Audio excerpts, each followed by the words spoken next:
Short में पूरा polity खत्म किया गया। 10 से 12 क्वेश्चन आपके वहां से आने वाले हैं। तो दो फोल्डर है, एक PYQ एनालिसिस और एक बिहार पुलिस क्लास, देख लेना। चलो स्टार्ट करते हैं। 231 से हम लोग स्टार्ट करेंगे। यहाँ है कि भारतीय रबर अनुसंधान केंद्र कहाँ है। तो जितने भी आपके अनुसंधान केंद्र है, ठीक है, इसमें हमने बहुत सारा आपको ट्रिक से करवा दिया है, ठीक है। अनुसंधान केंद्र देखिए, तो रबर अनुसंधान केंद्र कहाँ है, तो ये है आपका कोट्टम, केरल में है, ठीक है। तो बोला है कि भारतीय रबर अनुसंधान संस्थान का मुख्यालय कहाँ है, तो कोट्टम, केरल में है, ठीक है। आपको पता है, अगर हम अनुसंधान केंद्र का बात करें तो एक हमेशा पूछा जाता है कि फॉरेस्ट रिसर्च सेंटर कहाँ है। तो forest research centre that means आपका वन, ठीक है। अनुसंधान केंद्र कहाँ है, तो ये है आपका देहरादून में है, ठीक है, जो कि हमेशा पूछा जाता है। ये चीज़ आपको याद रखना है। एक आपका दरोगा में आपके क्वेश्चन पूछा गया था, हर एक चीज़ में आपको 360 कर दे रहा हूँ ताकि आपको फिर नया ना लगे कुछ में, ठीक है। फिर जल्दी से पूछते हैं कि जो आपका जो मस्टर्ड जो होता है, मस्टर्ड मतलब कि जो कि आपका सरसों अनुसंधान केंद्र कहाँ है, सरसों अनुसंधान केंद्र, मस्टर्ड रिसर्च सेंटर सरसों अनुसंधान केंद्र कहाँ है, तो आपको याद रखना ये जो है आपका कहाँ है, तो ये आपका राजस्थान में है, ठीक है, बाड़मेर के राजस्थान में है, ठीक है। इसी तरीके से एग्रीकल्चर रिसर्च इंस्टीट्यूट कहाँ है, तो एग्रीकल्चर मतलब होता है आपका कृषि अनुसंधान केंद्र कहाँ है, तो ये आपका दिल्ली में है, ठीक है। तो जितने भी है इस तरीके का हमने आपको करवा दिया है। इस PDF में भी एक शॉर्ट आपका लगा दिया जाएगा। देखिए उसके बाद केरल का अगर हम लोग बात करें कि दुनिया भारत में सबसे ज़्यादा आपका रबर कौन प्रोड्यूस करता है, तो केरल, और दुनिया में सबसे ज़्यादा कौन करता है, तो आपको याद रखना है वो है आपका थाईलैंड, पहला। एक और क्वेश्चन आपका पूछा गया था कि जो वल्कनीकरण जो होता है, जैसे कि जो नेचुरल रबर होता है, प्राकृतिक रबर जो होता है वो क्या होता है, वो बहुत ही मुलायम होता है। तो उसमें क्या मिलाया जाता है, सल्फर मिलाया जाता है। तो क्वेश्चन पूछा गया था जो वल्कनीकरण जो होता है उसमें क्या मिलाया जाता है, उसमें तो याद रखिएगा सल्फर मिलाया जाता है उसको मजबूती देने के लिए। और एक और क्वेश्चन आपका पूछा गया था कि प्राकृतिक रबर का मोनोमर क्या होता है। याद रखिएगा ये क्वेश्चन पूछे जाएंगे, प्राकृतिक रबर का मोनोमर क्या होता है, तो आइसोप्रीन होता है। ये सब क्वेश्चन आपके पूछे गए, क्योंकि जो आपका इससे क्वेश्चन पॉलीमर जो चैप्टर है, ठीक है, बहुलक जो चैप्टर है, उससे कंफर्म है आपके क्वेश्चंस पूछे गए, ठीक है। तो ये सब चीज याद रखिएगा कि प्राकृतिक रबर का मोनोमर क्या होता है, आइसोप्रीन होता है। टोटल 5000 प्लस क्वेश्चंस हम लोग कवर कर लेंगे एग्जाम से पहले, ताकि कुछ भी नया आपको नहीं दिखेगा, ठीक है। तो प्राकृतिक मतलब नेचुरल रबर का जो मोनोमर है आइसोप्रीन है, ठीक है। वल्कनीकरण में क्या होता है, सल्फर मिलाया जाता है आपका रबर में, ठीक है। और केरला में सबसे मतलब केरल भारत में सबसे ज़्यादा प्रोड्यूस करता है रबर, और आपका पूरे वर्ल्ड में थाईलैंड करता है, ठीक है। अब ये क्वेश्चन देखिए BSSC में डायरेक्टली छपा था और आपका यहाँ भी छप गया है।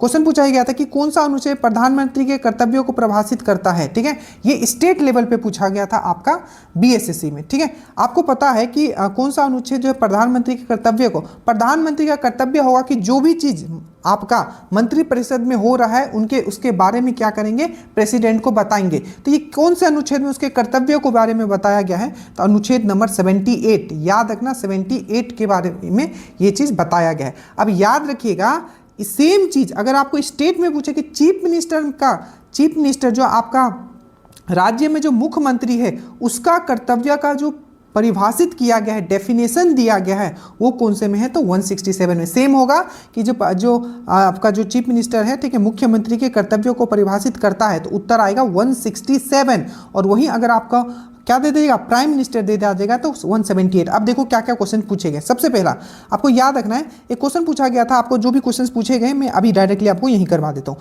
कि राष्ट्रपति की सहायता के लिए एक मंत्रिपरिषद होगा। क्वेश्चन क्या पूछा गया था कि राष्ट्रपति की सहायता के लिए एक मंत्रिपरिषद होगा जिसका जो हेड जो होगा वो PM होगा। कौन से अनुच्छेद में, 74 में, अच्छे से याद रखिएगा। और सेम चीज अगर राज्य में बोले कि राज्य में क्या होगा, एक मंत्रिपरिषद होगा जिसका हेड कौन होगा, जो आपका चीफ मिनिस्टर होगा, ठीक है। तो आपको याद रखना है राष्ट्रपति की सहायता के लिए, तो कौन से अनुच्छेद में है, 163 में है। एक क्वेश्चन आपका पूछा गया था कि राष्ट्रपति जो है, ठीक है, आपको क्वेश्चन पूछा जाएगा कि अपॉइंटमेंट जो प्रधानमंत्री का जो नियुक्ति होता है और प्रधानमंत्री के सलाह पे जो और दूसरे मंत्री होते हैं उनका जो नियुक्ति होता है, कौन से अनुच्छेद में बताया गया है, तो प्रधानमंत्री का जो नियुक्ति बताया गया है 75 के 1 में बताया गया है। वहीं अगर चीफ मिनिस्टर का नियुक्ति किस में बताया गया है, तो 164 में बताया गया है। 75(3) क्या बोलता है, ये भी पूछा गया था कि कौन से अनुच्छेद में ये बताया गया है कि जो मंत्रिपरिषद है सामूहिक रूप से मतलब कलेक्टिवली रिस्पॉन्सिबल होगा, क्या होगा, सामूहिक रूप से लोकसभा के लिए क्या होगा, आपका उत्तरदायी होगा। तो याद रखिएगा 75(3। यहां कंफ्यूजन मत करना। अगर आपको क्वेश्चन पूछेगा कि जो मंत्रिपरिषद है पूरा, ठीक है, सामूहिक रूप से किसके लिए उत्तरदायी होगा, तो लोकसभा का। पर जो अगर पूछेगा इंडिविजुअल रूप से मतलब हर एक मंत्री, ठीक है, व्यक्तिगत रूप से किसके लिए उत्तरदायी होगा, तो याद रखिएगा प्रेसिडेंट, याद रखिएगा। 75 क्या बोलता है, ये भी क्वेश्चन आपका पूछा गया था, ठीक है, कि कोई भी ठीक है, मंत्री बना रह सकता है सिर्फ 6 महीना तक, ठीक है, अगर वो किसी भी सदन का हिस्सा नहीं है। मान लीजिए कि आप किसी भी मंत्री पद पे बैठते हो, आपको विधि ने 6 महीना के अंदर किसी भी सदन का आपको हिस्सा होना पड़ेगा, चाहे लोकसभा राज्यसभा का। ये 75 के 5 में बोलता है। 76 में क्या अटॉर्नी जनरल है, 165 में एडवोकेट जनरल है, और मुख्यमंत्री का कर्तव्य मैंने आपको बताया था, मुख्यमंत्री का कर्तव्य 167 में। यहां से ज्यादा आपको क्वेश्चन नहीं पूछा जाएगा, कन्फर्म है, आप टेंशन फ्री रहिए, ठीक है। उसके बाद है वो टॉपिक आया, उधर ही खत्म। देखिए अब इस टाइप का जो टॉपिक है आपका दरोगा में भी छपेगा डायरेक्ट, जैसे कि लेखक रामविलास शर्मा का जन्म कब हुआ था, उत्तर है आपका 10 अक्टूबर 1912। इसमें कोई चीज़ नहीं, आपको बस पता होना चाहिए। जैसे कि पूछ लिया था कि पहली बार जो आपका राष्ट्रपति शासन जो बिहार में लागू हुआ था कब हुआ था, ये बिहार पुलिस का क्वेश्चन, और दरोगा में पूछ लिया था 1968 में हुआ था, ये चीज़ याद रखिएगा, ठीक है। उसके बाद है आवारा मसीहा। ये क्या है, एक बेसिकली क्या है आपका एक बायोग्राफी है, ठीक है। किसका बायोग्राफी है, तो शरद चंद्र चट्टोपाध्याय का है आवारा मसीहा, ठीक है, बायोग्राफी। तो इसको लिखा किसने, तो विष्णु प्रभाकर द्वारा लिखा गया। याद रखिए आवारा मसीहा किसका बायोग्राफी है, तो शरद चंद्र चट्टोपाध्याय का। किसने लिखा है, तो विष्णु प्रभाकर ने लिखा है। अब याद रखिएगा इसके साथ जो पूछा गया था आपका कि देवदास को किसने लिखा है, तो शरद चंद्र चट्टोपाध्याय, ठीक है, यही है। और एक है दुर्गेश नंदी, किसने लिखा है, तो बंकिम चंद्र चट्टोपाध्याय। हमने आपको ट्रिक से करवाया, अगर आप ऐप पे जाओगे, ठीक है, वीडियो वाला स्टैटिक जीके में जाना, 2 वीडियो डाला हुआ है वो देख लेना, उससे ज़्यादा नहीं आएगा, और PDF में भी लगा दिया गया। कोसी नदी की सहायक नदी कौन सी है, ठीक है, ये चीज़ आई थिंक हम लोग ने कर लिया था, ठीक है, कोई बात नहीं, इसे हम फिर से एक बार देख लेते हैं, ठीक है। कोसी का सहायक नदी का, सबसे पहले हम लोग बात करते हैं कोसी का। क्वेश्चन पूछा जाता है कि बिहार का जो दुख है किसको कहा जाता है, तो कोसी को। एक और क्वेश्चन पूछा जाता है कि कोसी, ठीक है, कौन सा ऐसा नदी है जो जो अपना पथ बदलने के लिए बहुत ही प्रचलित है, तो याद रखिएगा दोनों का, ठीक है। बिहार का शोक आपको कोसी, पथ बदलने के लिए सबसे प्रचलित नदी कौन है, तो कोसी। और याद रखिएगा एक और क्वेश्चन आपका पूछा गया था कि जो कोसी जो है गंगा से कहाँ मिलती है, तो कुर्सेला कटिहार में, और ये कहाँ से निकलती है, तो गोसाईनाथ जो पर्वत है आपका नेपाल में, वहां से निकलती है। कौन सी नदी इसकी सहायक नदी है, तो दूध कोसी। देखो कौन सा है, सूर्य कोसी तो याद ही रखोगे, ठीक है, दूध कोसी तो कोसी इसमें आ रहा है। उसके बाद तमोर, अरुण और इंद्रावती, तमोर, अरुण और इंद्रावती, और याद रखिएगा इंद्रावती गोदावरी का भी सहायक नदी है, पर ये इंद्रावती अलग है, ठीक है, याद रखना। तो बस इतना आपको यहाँ से कर लेना। उसके बाद है 2 तंत्रिकाओं के मध्य, तंत्रिका मतलब होता है आपका न्यूरॉन, आप मान लो, ठीक है। 2 तंत्रिकाओं के मध्य खाली स्थान को क्या कहते हैं, तो सिनेप्स। आप अच्छे से याद रखना, जो भी मैं तंत्रिका तंत्र से आपको क्वेश्चंस यहाँ करवा रहा हूँ, और साथ में मैं ब्रेन भी, जो मस्तिष्क है वो भी मैं आपको यहाँ खत्म कर दे रहा हूँ। देखो यहां क्या पूछा है कि 2 तंत्रिकाओं के मध्य खाली स्थान को क्या कहते हैं, तो सिनेप्स कहते हैं, ठीक है। जैसे कि ये देखो ये सिनेप्स है, अब दिखाऊंगा मैं, ठीक है। अब यहाँ क्वेश्चंस पे जम करते हैं क्योंकि पढ़ाया हुआ है, ठीक है। सबसे पहले functional unit of nervous system, nervous system मतलब तंत्र का कार्यात्मक इकाई किसको कहा जाता है, तो न्यूरॉन।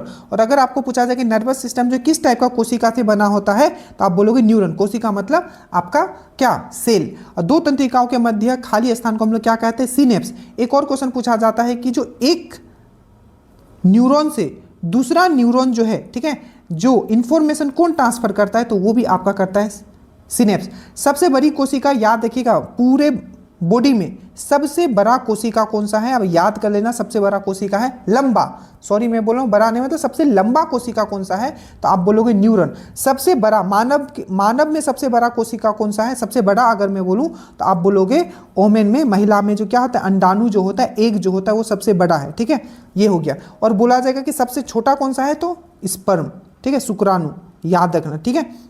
और सबसे लंबा आपका न्यूरॉन, सबसे लंबा न्यूरॉन, सबसे बड़ा अंडाणु महिला में, सबसे छोटा स्पर्म मेल में, ठीक है, नर में। देखिए फिर से यहाँ क्या लगा, न्यूरॉन कोशिका में कोई कोशिका विभाजन नहीं होता, याद रखना। जो न्यूरॉन जो है जहाँ हमारे, इसलिए बोलता है कि सर में अगर चोट लग गया तो खत्म, क्योंकि जो इसमें एक बार सेल खराब हुआ तो गया, उसमें सेल डिवीजन होता ही नहीं है। 2 न्यूरॉन के बीच में क्या होता है, सिनेप्स होता है। न्यूरॉन से दूसरे एक न्यूरॉन से दूसरे न्यूरॉन में सूचना का स्थानांतरण कैसे होता है, सिनेप्स के द्वारा। अब यहाँ देख लो, ये पूरा न्यूरॉन का स्ट्रक्चर है। ये भी पूछा गया था कि 2 मिलिंद के बीच में क्या होता है, तो एक्सन होता है, ठीक है। यहाँ है सिनेप्स, ठीक है, ये एक्सन टर्मिनल है। तो याद रखना छोटा छोटा जो है ये यहाँ सिनेप्स है टॉप पे, ठीक है, तो याद रहेगा इतना क्वेश्चन। और डेंड्राइट क्या है, डेंड्राइट ये है, ठीक है, डेंड्राइट यहाँ है, याद रखना। अब एक बार हम लोग ब्रेन देख लेते हैं, ठीक है। ब्रेन का जल्दी से हम लोग सबसे पहले बात करो कि ब्रेन का अगर हम लोग बात करें, ठीक है, ब्रेन का, तो ब्रेन का कितना भाग होता है, तो आपको याद रखना है ब्रेन का मेनली जो भाग होता है वो कितना होता है, तो ब्रेन का मेनली भाग जो होता है आपका 3 भाग होता है, ठीक है। कितना होता है आपका 3 भाग होता है, और इसका वेट कितना होता है याद रखना। चलो एक बार जितने क्वेश्चंस पूछे गए जल्दी से हम लोग ब्रेन खत्म कर लेते हैं। सबसे पहला क्वेश्चन आपको पूछा जाएगा कि ब्रेन का जो वेट है कितना होता है, तो 1300 से लेके 1400 ग्राम के बीच में होता है। 1300 से 1400 ग्राम के बीच में होता है, 1300 से 1400 ग्राम के बीच में होता है। दूसरा क्वेश्चन आपको पूछा जाता है कि ब्रेन कितने भागों में बटा हुआ है, 3 भागों में, याद रखना 3 भागों में, forebrain, midbrain, hindbrain, अग्र मस्तिष्क, पश्चिम मस्तिष्क और मध्य मस्तिष्क, ठीक है। अब नेक्स्ट क्वेश्चन आपका पूछा गया था कि सबसे बड़ा भाग कौन सा है, तो आपका फोर ब्रेन, अग्र मस्तिष्क, फोर ब्रेन जो है सबसे बड़ा भाग है। और अगर पूछे कि सबसे बड़ा भाग उपभाग में, उपभाग सबसे बड़ा भाग तो फोर ब्रेन, और उपभाग में सबसे बड़ा भाग कौन सा है, तो याद रखिएगा सेरेब्रम। सेरेब्रम क्या है, उपभाग में सबसे बड़ा है, ठीक है, याद रखिएगा। और याद रखिएगा आप कुछ क्वेश्चन जो आपको यहां से पूछे गए, सबसे पहला यहां मैं आपको करवा देता हूं, ठीक है। देखिए स्वैच्छिक क्रिया जो होता है, स्वैच्छिक क्रिया में मतलब होता है आपका वॉलेंट्री एक्शन, इसको कौन कंट्रोल करता है, तो सेरिब्रम करता है। अनैच्छिक क्रिया जो होता है इसको कौन कंट्रोल करता है, मेडुला ऑब्लंगेटा करता है, ठीक है, मेडुला ऑब्लंगेटा करता है। और जो आपका जो रिफ्लेक्स एक्शन होता है उसको कौन करता है, तो आपका स्पाइनल कॉर्ड, दैट मीन्स आपका रीढ़ का हड्डी स्पाइनल कॉर्ड करता है। तो तीनों याद रखना, voluntary action cerebrum, involuntary action आपका मेडुला ऑब्लंगेटा, रिफ्लेक्स एक्शन पता है ना, जैसे आपको कहीं भी मान लीजिए कि चोट लगता है, आप पीछे खींचते हो हाथ से, या कहीं आपका सुई गर गया था, आप पीछे खींचते हो, उसको रिफ्लेक्स एक्शन बोलते हैं। तो उसको कौन कंट्रोल करता है, तो आपका स्पाइनल कॉर्ड करता है, ठीक है, मेरुदंड। अच्छे से याद रहेगा। और ये भी याद रखना कि 12 जोड़ी जो होता है तंत्रिका मस्तिष्क से निकलती है, तो क्रेनियल नर्व्स जो होता है कितना निकलता है मस्तिष्क से, तो 12 जोड़ी, याद रखना। और जो स्पाइनल कॉर्ड से, स्पाइनल कॉर्ड मतलब मेरुदंड से कितना नर्व्स निकलता है, तो 31 निकलता है। यहां से ये क्वेश्चन पूछे गए जो मैं आपको करवा रहा हूं, ठीक है। उसके बाद सेरिब्रम का काम पूछा गया था, 4 पूछ लिया जाएगा। इसमें पूछेगा कि इसमें से कौन सा मस्तिष्क का भाग है जो आपको इंटेलिजेंस रिलेटेड, इंटेलिजेंट हो गया, किसी चीज को याद रखना हो गया, ये सब किसके कंट्रोल में रहता है, तो सेरिब्रम। उसके बाद बोलेगा कि बॉडी जो है बैलेंस किसके कंट्रोल में रहता है, तो सेरिब्लम के कारण। सेरिब्लम के कारण क्या होता है, बॉडी जो है बैलेंस, आप बैलेंस कैसे मेंटेन कर पाते, तो सेरिब्लम के कारण। एक और क्वेश्चन पूछा गया था कि जो अगर आप दारू पीते हो तो मस्तिष्क का कौन सा भाग आपका असर में आता है, तो आप याद रखो सेरिब्लम। और जो मसल का जो संकुचन होता है, संकुचन जो होता है उसको कौन कंट्रोल करता है, तो सेरिब्लम। अच्छे से याद रखना। उसके बाद आपका आता है आपका हाइपोथैलेमस। हाइपोथैलेमस से पूछा जाता है कि मास्टर ग्रंथि किसको बोलते हैं, मास्टर ऑफ मास्टर ग्रैंड, मतलब मास्टर ऑफ मास्टर ग्रैंड किसको बोला जाता है, तो हाइपोथैलेमस को। पूछा जाता है कि बॉडी का टेम्परेचर कौन मेंटेन करके रखता है, तो आपका हाइपोथैलेमस। इसीलिए इसको क्या बोला जाता है, आपका थर्मोस्टेट भी बोला जाता है। क्या बोला जाता है इसको, थर्मोस्टेट भी बोला जाता है, थर्मोस्टेट। और याद रखना ये भी क्वेश्चन पूछा गया, बॉडी का नॉर्मल टेम्परेचर कितना होता है, तो डिग्री सेल्सियस में 37 डिग्री सेल्सियस, अगर फ़ारेनहाइट में बोलेंगे तो 98.6, और केल्विन में बोलेंगे तो 310, ठीक है। बाकी जितने भी दिए हुए हैं प्लीज़ इसको आप पढ़ लीजिएगा, ठीक है, ब्रेन से रिलेटेड है। तो ब्रेन के बारे में सेरिब्रम से याद रखना, सेरिब्रम क्या करता है, जितना भी आपका IQ इंटेलिजेंट रिलेटेड चीज़ है उसको कंट्रोल करेगा सेरिब्रम, और स्वैच्छिक क्रिया भी जो है सेरिब्रम। सेरिब्लम क्या करेगा, तो आपका याद रखिएगा पहले तो मसल का कॉन्ट्रैक्शन आपको बैलेंस प्रोवाइड करता है, याद रखिएगा, ठीक है। मेडुला ऑब्लंगेटा क्या करता है, आपको अनैच्छिक क्रिया जो हमारे हाथ में नहीं है, जैसे आंख पलक का झपकना, हार्ट बीट, सांस लेना, ये सब क्या इनवॉलेंट्री एक्शन, ये कौन करता है, तो medulla oblongata. Reflex action spinal cord. अच्छे से याद रखना। बिंदु का बहुवचन क्या है, याद रखना बहुवचन बिंदु का बिंदु ही होता है, ठीक है।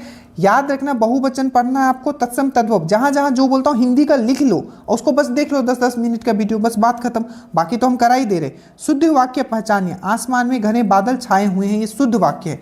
ज्येष्ठ का जो तद्भव शब्द, तत्सम तद्भव, बहुत आसान है, इसको इजी है, बहुत ही ट्रिक है, आप प्लीज इसको जरूर करके जाइएगा। तो ज्येष्ठ शब्द का जो तद्भव शब्द होगा वो क्या होगा, वो जेठ होगा, याद रखिएगा, ठीक है। मुगल ने, अब यहां आ जाइए, मुगल ने आगरा से दिल्ली राजधानी कब हस्तांतरित किए थे, मुगल वाला टेंशन मत लेना, एक शॉर्ट नोट्स एग्जाम से पहले मैं दे दूंगा, ज्यादा क्वेश्चंस नहीं आएगा मध्यकालीन भारत से, एकदम टेंशन फ्री रहिए, ठीक है। तो 1648 में शाहजहां के शासनकाल में मुगल ने आगरा से दिल्ली राजधानी कब हस्तांतरित की थी, तो 1648 में शाहजहां के शासनकाल में। अब देखो साइंस के सबसे ज्यादा क्वेश्चंस रहेंगे, याद रखना, ठीक है। सीमेंट में मुख्य घटक क्या होता है, तो याद रखिएगा कोई भी सीमेंट का जो सबसे मुख्य घटक वो क्या होता है, तो वो होता है आपका चूना पत्थर। वो क्या होता है आपका चूना पत्थर, जिसको हम लोग कैल्शियम कार्बोनेट भी बोलते हैं, जिसको हम लोग क्या बोलते हैं, कैल्शियम कार्बोनेट भी बोलते हैं। ये चीज आपको याद रखना, क्या बोलते हैं, कैल्शियम कार्बोनेट भी बोलते हैं, ठीक है, याद रहेगा। अब देखो चूना पत्थर का अगर हम लोग बात करें तो सबसे पहले याद रखिएगा, जो आपका जो सीमेंट का बात चला है, तो जो सीमेंट का डिस्कवर किसने किया था, तो जोसेफ एस्पेडिन ने किया था, जोसेफ एस्पेडिन ने। दूसरा क्वेश्चन आपको पूछा जाएगा कि सीमेंट का सबसे ज्यादा उसमें क्या होता है, तो चूना पत्थर, डेट मीन्स कैल्शियम कार्बोनेट जो होता है उसमें सबसे ज्यादा होता है, इसको क्या बोलते हैं, चूना पत्थर, या हम लोग बोलते हैं लाइमस्टोन, या इसी को हम लोग बोलते हैं चौक, या इसी को हम लोग बोलते हैं मार्बल भी बोलते हैं, याद रखिएगा, ठीक है, कैल्शियम कार्बोनेट का। और एक क्वेश्चन पूछा जाता है कि सीमेंट को जमने का जो दर है उसको कम करने के लिए क्या मिलाते हैं, जिप्सम। जिप्सम का फॉर्मूला भी आपको याद रखना है, ठीक है। जिप्सम का फॉर्मूला क्या होता है, तो आपको याद रखना है जिप्सम का कैल्शियम सल्फेट डॉट 2H2O, ठीक है, याद रखिएगा क्योंकि ये पूछा जाएगा। जिप्सम का भी याद रखोगे, साथ में प्लास्टर ऑफ पेरिस का भी याद रखोगे, ठीक है, जिप्सम का भी याद रखोगे, साथ में प्लास्टर ऑफ पेरिस का भी याद रखोगे। देखो तो जो आपका जिप्सम का तो क्या हो गया, कैल्शियम सल्फेट, ये सब आपको करवाया हुआ है, ठीक है, 2H2O, और जो प्लास्टर ऑफ पेरिस का कैल्शियम सल्फेट ½ H2, जितना आपको क्लास दिया गया ना बस वो देख के जाना, ठीक है, बिहार पुलिस वाला क्लास वाला फोल्डर का, ठीक है। और याद रखिएगा क्वेश्चन ये पूछा गया, दरोगा में ही पूछा गया कि जो रोहतास और जो कैमूर है, ठीक है, वो किस चीज़ के लिए फेमस है, तो चूना पत्थर के लिए, कैल्शियम कार्बोनेट के लिए फेमस है। इसीलिए आप देखोगे रोहतास का जो डालमिया नगर है, ये भी क्वेश्चन पूछा गया है कि जो डालमिया नगर है, मैंने क्या बोला, डालमिया नगर, तो डालमिया नगर जो है आपका किस लिए फेमस है, तो आपको याद रखना सीमेंट का फैक्ट्री के लिए, और सीमेंट के लिए फेमस है आपका डालमिया नगर, ये चीज़ याद रखिएगा, ठीक है। फॉर्मूला वाला जितना भी है एक फॉर्मूला का आएगा, कंफर्म है, हमने करवा दिया है, प्लीज़ आप देख लेना, यूट्यूब पे करवाया हुआ है, ठीक है। उसके बाद वीरता पुरस्कार को क्रम से सजाइए, सबसे ऊपर होता है आपका परमवीर, उसके बाद महावीर, उसके बाद वीर, परमवीर, महावीर, वीर, याद रखिएगा, ठीक है। उसके बाद रिचार्ड आर्काइड ने सिंपल आप याद रखो, स्पाइनिंग मशीन जो होता है, स्पाइनिंग मशीन जो होता है, ठीक है, इसको किसने बनाया था, डिस्कवर किया था, तो रिचार्ड आर्कराइड ने किया था, ठीक है। अब याद रखना जितना भी इंपॉर्टेंट डिस्कवरी है आपको यहाँ पूरा अच्छे से लिख दिया गया, जितना भी देखो इन्वेंशन एंड डिस्कवरी, ये यूट्यूब पे आपको वीडियो करवा दिया गया है, प्लीज़ देख लेना, ठीक है, प्लीज़ आप लोग देख लेना, बहुत मेहनत कर दिया गया, बस उतना देख लोगे तो वहाँ से 1-2 क्वेश्चन आ जाएगा आपका। तो याद रखिएगा रिचार्ड आर्कराइड कौन सी मशीन, तो ये हो गया। अनुच्छेद 16 में क्या है, अनुच्छेद 16 में पता है आपको कि सबका, ठीक है, जो भी जॉब होगा उसमें सबको समान अपॉर्चुनिटी मिलना चाहिए, ऐसा नहीं कि आपके लिए कुछ अलग पेपर, मेरे लिए कुछ अलग पेपर। तो अनुच्छेद 16 में क्या बताया गया है, इक्वल अपॉर्चुनिटी के बारे में गया, अवसर की समानता।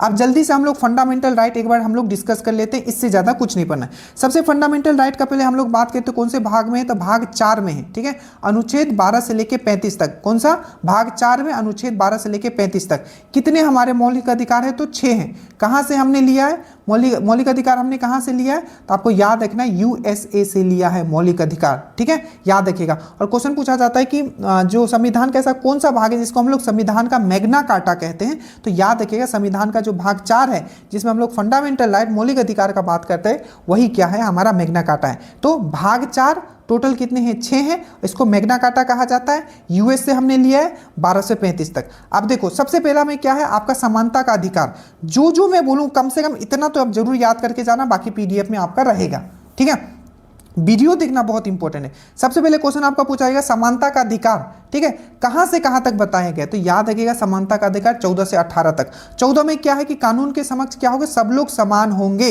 दूसरा में क्या बताया गया अनुच्छेद 15 में, तो अनुच्छेद 15 में ये बताया गया है, अनुच्छेद 15 में ये बताया गया कि आपके साथ कोई भी भेदभाव नहीं किया जाएगा, धर्म, नस्ल, जाति, लिंग, स्थान पे। तो भेदभाव को क्या किया गया, अंत किया गया है आपका अनुच्छेद 15 में, और जो कानून के सामने सबको एक समान किया गया है 14 में, और 16 में क्या किया गया है, समानता किस चीज में, आपका सार्वजनिक जो भी रोजगार है, एम्प्लॉयमेंट जो है उसमें सबको समान है, नंबर लाओगे तो आपको जॉब मिलेगा, ठीक है, तो वो इसमें बताया गया है। उसके बाद ये बहुत बार रिपीट हुआ है, ठीक है, जो अनटचेबिलिटी है, असृप्ता, छुआछूत को जो अंत किया गया है, 17 में सट जाओ, तो 17 में एंड किया गया है। ये यहां से 4 ये बहुत इंपॉर्टेंट है। और एक याद रख सकते हो यहाँ कि उपाधियों का उन्मूलन मतलब एंड ऑफ द टाइटल्स बताया गया 18 में, यहां से ये 4 बहुत इंपॉर्टेंट है। उसके बाद दूसरा है आपका स्वतंत्रता का अधिकार, ठीक है, फ्रीडम, राइट टू फ्रीडम, ये अनुच्छेद 19 से लेके 22 में, ये कितना था 14 से लेके 18, ये 19 से लेके 22। अब यहां देखिए सबसे पहला क्वेश्चन आपका पूछा जाएगा कि जो भाषा मतलब भाषण देने का स्वतंत्रता, ठीक है, किसमें बताया गया है, 19 में। उसके बाद सभा बनाने का स्वतंत्रता किसमें बताया गया है? 19 में। ठीक है, तो ये सब जितना भी है, शांतिपूर्ण आंदोलन करना, भाषण देना, सभा बनाना, ठीक है, ये सब किस में बताया गया है? तो आपका 19 में बताया गया है। याद रखना 21 बहुत इंपॉर्टेंट है।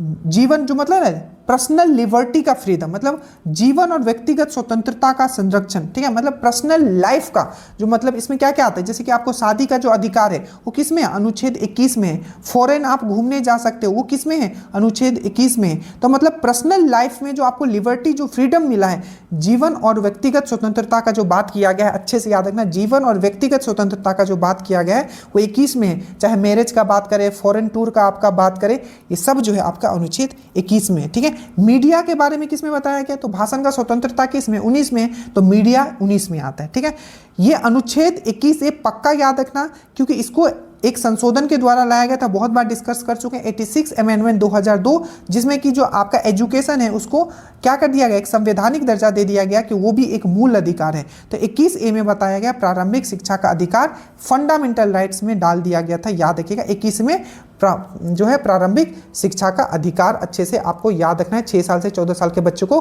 फ्रीली एजुकेशन प्रोवाइड किया जाएगा गवर्नमेंट के द्वारा। तो प्रारंभिक शिक्षा का अधिकार 86 अमेंडमेंट के द्वारा जोड़ा गया था 21A में। ठीक है, याद रहेगा। और 22 में क्या है? कुछ मामलों में गिरफ्तारी और जो हिरासत से क्या होता है संरक्षण, वो 22 में बताया गया है। ठीक है, उसके बाद यहां बस ये याद लो, एक लो, शोषण के विरुद्ध अधिकार 23-24 में बताया गया, जिसमें 23 में क्या बताया गया कि मानव तस्करी और जबरन जो श्रम करवाया जाता है, बॉन्डेड लेबर जिसको बोला जाता है, तो ह्यूमन ट्रैफिकिंग और बॉन्डेड लेबर बहुत बार पूछा गया है। Human trafficking and bonded labour को एंड किया गया है 23 में। और अनुच्छेद 24 में क्या किया गया है कि 14 साल से नीचे के बच्चों को कारखाना में काम कराना क्या है? गुनाह है। ये भी चीज याद रखिएगा। बाकी आप कुछ पढ़ लीजिएगा जो मैंने छोड़ दिया, एक इसको भी हम लोग कवर कर लेते हैं, दरोगा में क्वेश्चन आ चुका है, क्योंकि जो भी आपका जो माइनॉरिटी है, ठीक है, अल्पसंख्यक है, उनके लिए 2 अनुच्छेद बताया गया है। कौन सा? 29 और 30। तो 29 और 30 में अल्पसंख्यकों को क्या दिया गया है? राइट्स दिया गया है 29 और 30 में। तो सांस्कृतिक और आपको शैक्षिक अधिकार जो दिया गया है वो 29 और 30 में किसके लिए है? तो अल्पसंख्यक। 29 में क्या बताया कि जितने भी अल्पसंख्यक हैं उनका जो भी हित है उसका सुरक्षा किया जाएगा। तो अल्पसंख्यकों के हित का सुरक्षा किसमें है? 29 में ही, याद रखिएगा।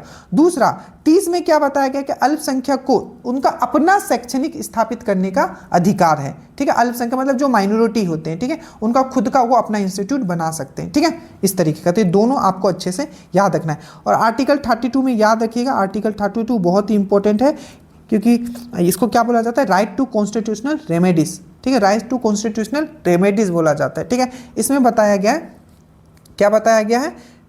ठीक है, राइट टू कॉन्स्टिट्यूशनल रेमेडी आपको अच्छे से याद रखना है। ठीक है, राइट टू कॉन्स्टिट्यूशनल रेमेडी। ठीक है, याद रखना, राइट टू कॉन्स्टिट्यूशनल रेमेडी। चलिए आगे चलते, देखिए जितना बस आपको करवा दिया जा रहा है इसको आप एक बार देख लेना। ठीक है, ताकि सब चीज़ आपका कंप्लीट हो जाए। ये आई थिंक एक बार पूछा भी गया था, इसलिए मेरे दिमाग में आ रहा है। Right to constitutional remedies in which article? तो आप क्या बोलेंगे?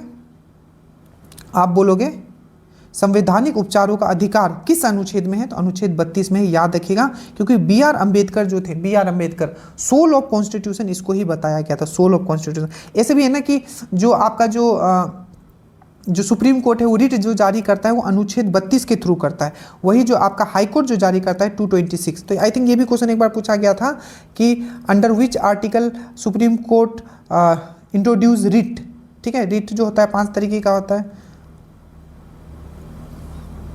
तो आपको याद रखना है अनुच्छेद 32 के थ्रू करता है। ठीक है, ये चीज़ याद रखना। तो ये था कुछ फंडामेंटल राइट्स है जो आपको पता होना चाहिए। ठीक है, उसके बाद हम लोग आगे चलते हैं। नेक्स्ट है आपका कि देखिए भारत में सबसे बड़ा कॉफी उत्पादक राज्य कौन है? तो कर्नाटका, याद रखिएगा। अब एक बार जल्दी से देख लेते हैं जो क्वेश्चन यहाँ से पूछा गया। सबसे पहले अगर हम लोग कर्नाटका का बात करें तो 2 पहाड़ी यहाँ से आपको याद रखना है। एक है कुदेरमुख। दरोगा में अभी क्वेश्चन पूछा था कि कुदेरमुख है जो पहाड़ी है, ये किस चीज के लिए फेमस है? तो याद रखिएगा लौह अयस्क, आयरन ओर के लिए फेमस है। उसमें भी कौन सा आयरन ओर? तो हेमाटाइट का फॉर्मूला क्या है? Fe2O3, Fe2 तो जो कुदेरमुख जो पहाड़ी है आपका, ठीक है, कर्नाटक में किस चीज़ के लिए फेमस है? तो आयरन ओर के लिए, आयरन ओर के लिए फेमस है, ठीक है, हेमाटाइट Fe2O3। और एक है था बाबू बुदान का पहाड़ी, बाबू बुदान का पहाड़ी, बाबू बुदान का जो पहाड़ी है आपको अच्छे से याद रखना है, ये भी आपका कर्नाटका में माना जाता है कि सबसे पहले कॉफ़ी लाके यहीं लगाया गया था। तो बाबू बुदान का जो पहाड़ी किस चीज़ के लिए फेमस है? कॉफ़ी के लिए फेमस है, याद रखिए कर्नाटक में। चाय सबसे ज़्यादा कौन प्रोड्यूस करता है? तो आपको याद रखना है चाय जो है असम प्रोड्यूस करता है, याद रखिएगा, ठीक है। चाय क्या है? चाय असम प्रोड्यूस करता है। सबसे बेस्ट इसके लिए सॉइल कौन सा है, मृदा कौन है जिसमें ये होता है? तो लेटराइट है, याद रखना, लेटराइट मिट्टी इसके लिए बहुत अच्छा होता है, ठीक है। उसके बाद यूरेनियम सबसे ज़्यादा प्रोड्यूस कौन करता है? यूरेनियम, तो आपको याद रखना है यूरेनियम जो प्रोड्यूस करता है वो करता है आपका आंध्र प्रदेश। यूरेनियम सबसे ज़्यादा जो प्रोड्यूस करता है, ठीक है, वो कौन करता है आपका? यूरेनियम वो करता है आपका आंध्र प्रदेश। और याद रखना यूरेनियम का आपको पक्का एक तो ऐसा कि याद रखना है pitchblende, pitchblende, pitchblende, pitchblende. तो पीच ब्लेंड किसका है? ऐसा कि यूरेनियम का, बहुत बार छप चुका है, ठीक है। आंध्र प्रदेश सबसे ज़्यादा यूरेनियम, इसका पंचमपल्ली जो जिला है वो बहुत प्रोड्यूस करता है, विलेज है एक पूरा पंचमपल्ली, ठीक है। उसके बाद है आपका जादूगोरा माइन का है, जादूगोरा, जादूगोरा खान कहाँ है? तो ये आपका झारखंड में, वो भी आपका यूरेनियम के लिए बहुत फेमस है। जादूगोरा कहाँ? राजस्थान में या झारखंड में, झारखंड में, झारखंड में, ठीक है। थोड़ा स्लो करेंगे नहीं तो ऐसा नहीं कि कुछ गलत निकल जाए। थोरियम का सबसे बड़ा उत्पादक केरल, केरल ये बीपीएससी में भी पूछा जा चुका है। थोरियम का सबसे ज़्यादा उत्पादक केरल। और याद रखिएगा थोरियम का ऐसा क्या है? तो ये है मोनजाइट, मोनजाइट, मोनजाइट, मोनजाइट, मोनजाइट, मोनजाइट, ठीक है, मोनजाइट, मोनजाइट। अब मुझे नीचे कमेंट करना कि यूरेनियम का एटॉमिक नंबर कितना है और आपका यूरेनियम का कितना है और थोरियम का कितना है, ठीक है। केसर का सबसे बड़ा उत्पादक राज्य कौन सा है? तो जम्मू कश्मीर जो है सबसे ज़्यादा केसर उपजाता है, ये चीज़ आपको याद रखना है, ठीक है। उसके बाद बिना बुझा हुआ चूने का रासायनिक क्या है? देखो ये सब पूरा का पूरा आपको करवा दिया गया। अगर देखोगे यहाँ से क्वेश्चन आपका पक्का आएगा। देखो ये पूरा का पूरा जो जितना भी है, जिप्सम का क्या है, बुझा हुआ चूना, बिना बुझा हुआ चूना, सब आपका, ठीक है, चूना पत्थर, ये सब चीज़ आपको करवाएगा। प्लीज़ आप लोग जरूर देख लीजिएगा, ठीक है। यूट्यूब पे वीडियो पड़ा हुआ है, बिहार पुलिस क्लास। देखिए बिना बुझा हुआ चूना, बिना बुझा हुआ चूना को हम लोग क्या बोलते हैं? तो इसको हम लोग बोलते हैं स्लेक्ट लाइम, सॉरी इसको हम लोग बोलते हैं क्विक लाइम। क्या बोलते हैं इसको? Quick lime. क्या बोलते हैं? Quick lime. तो आपको बोले कि बिना बुझा हुआ चूना या क्विक लाइम लिखा हुआ है, आप बोलोगे कैल्शियम ऑक्साइड, कैल्शियम ऑक्साइड। और अगर आपको बोले कि बुझा हुआ चूना, ठीक है, या स्लेक्ट लाइम, बुझा हुआ चूना या स्लेक्ट लाइम, अगर पढ़ चुके हैं मुझसे तो ये सब इजी लग रहा होगा आपको, कैल्शियम हाइड्रो ऑक्साइड। उसी तरीके से अगर आपको पूछेगा कि कॉस्टिक पोटास, कॉस्टिक पोटास का क्या फॉर्मूला है? तो KOH, ठीक है, ASO में आया हुआ था। और एक जो आपका कॉस्टिक पोटास, ठीक है, कॉस्टिक पोटास हो गया, ये हो गया कॉस्टिक पोटास, ठीक है, कॉस्टिक पोटास। आगे चलते हैं।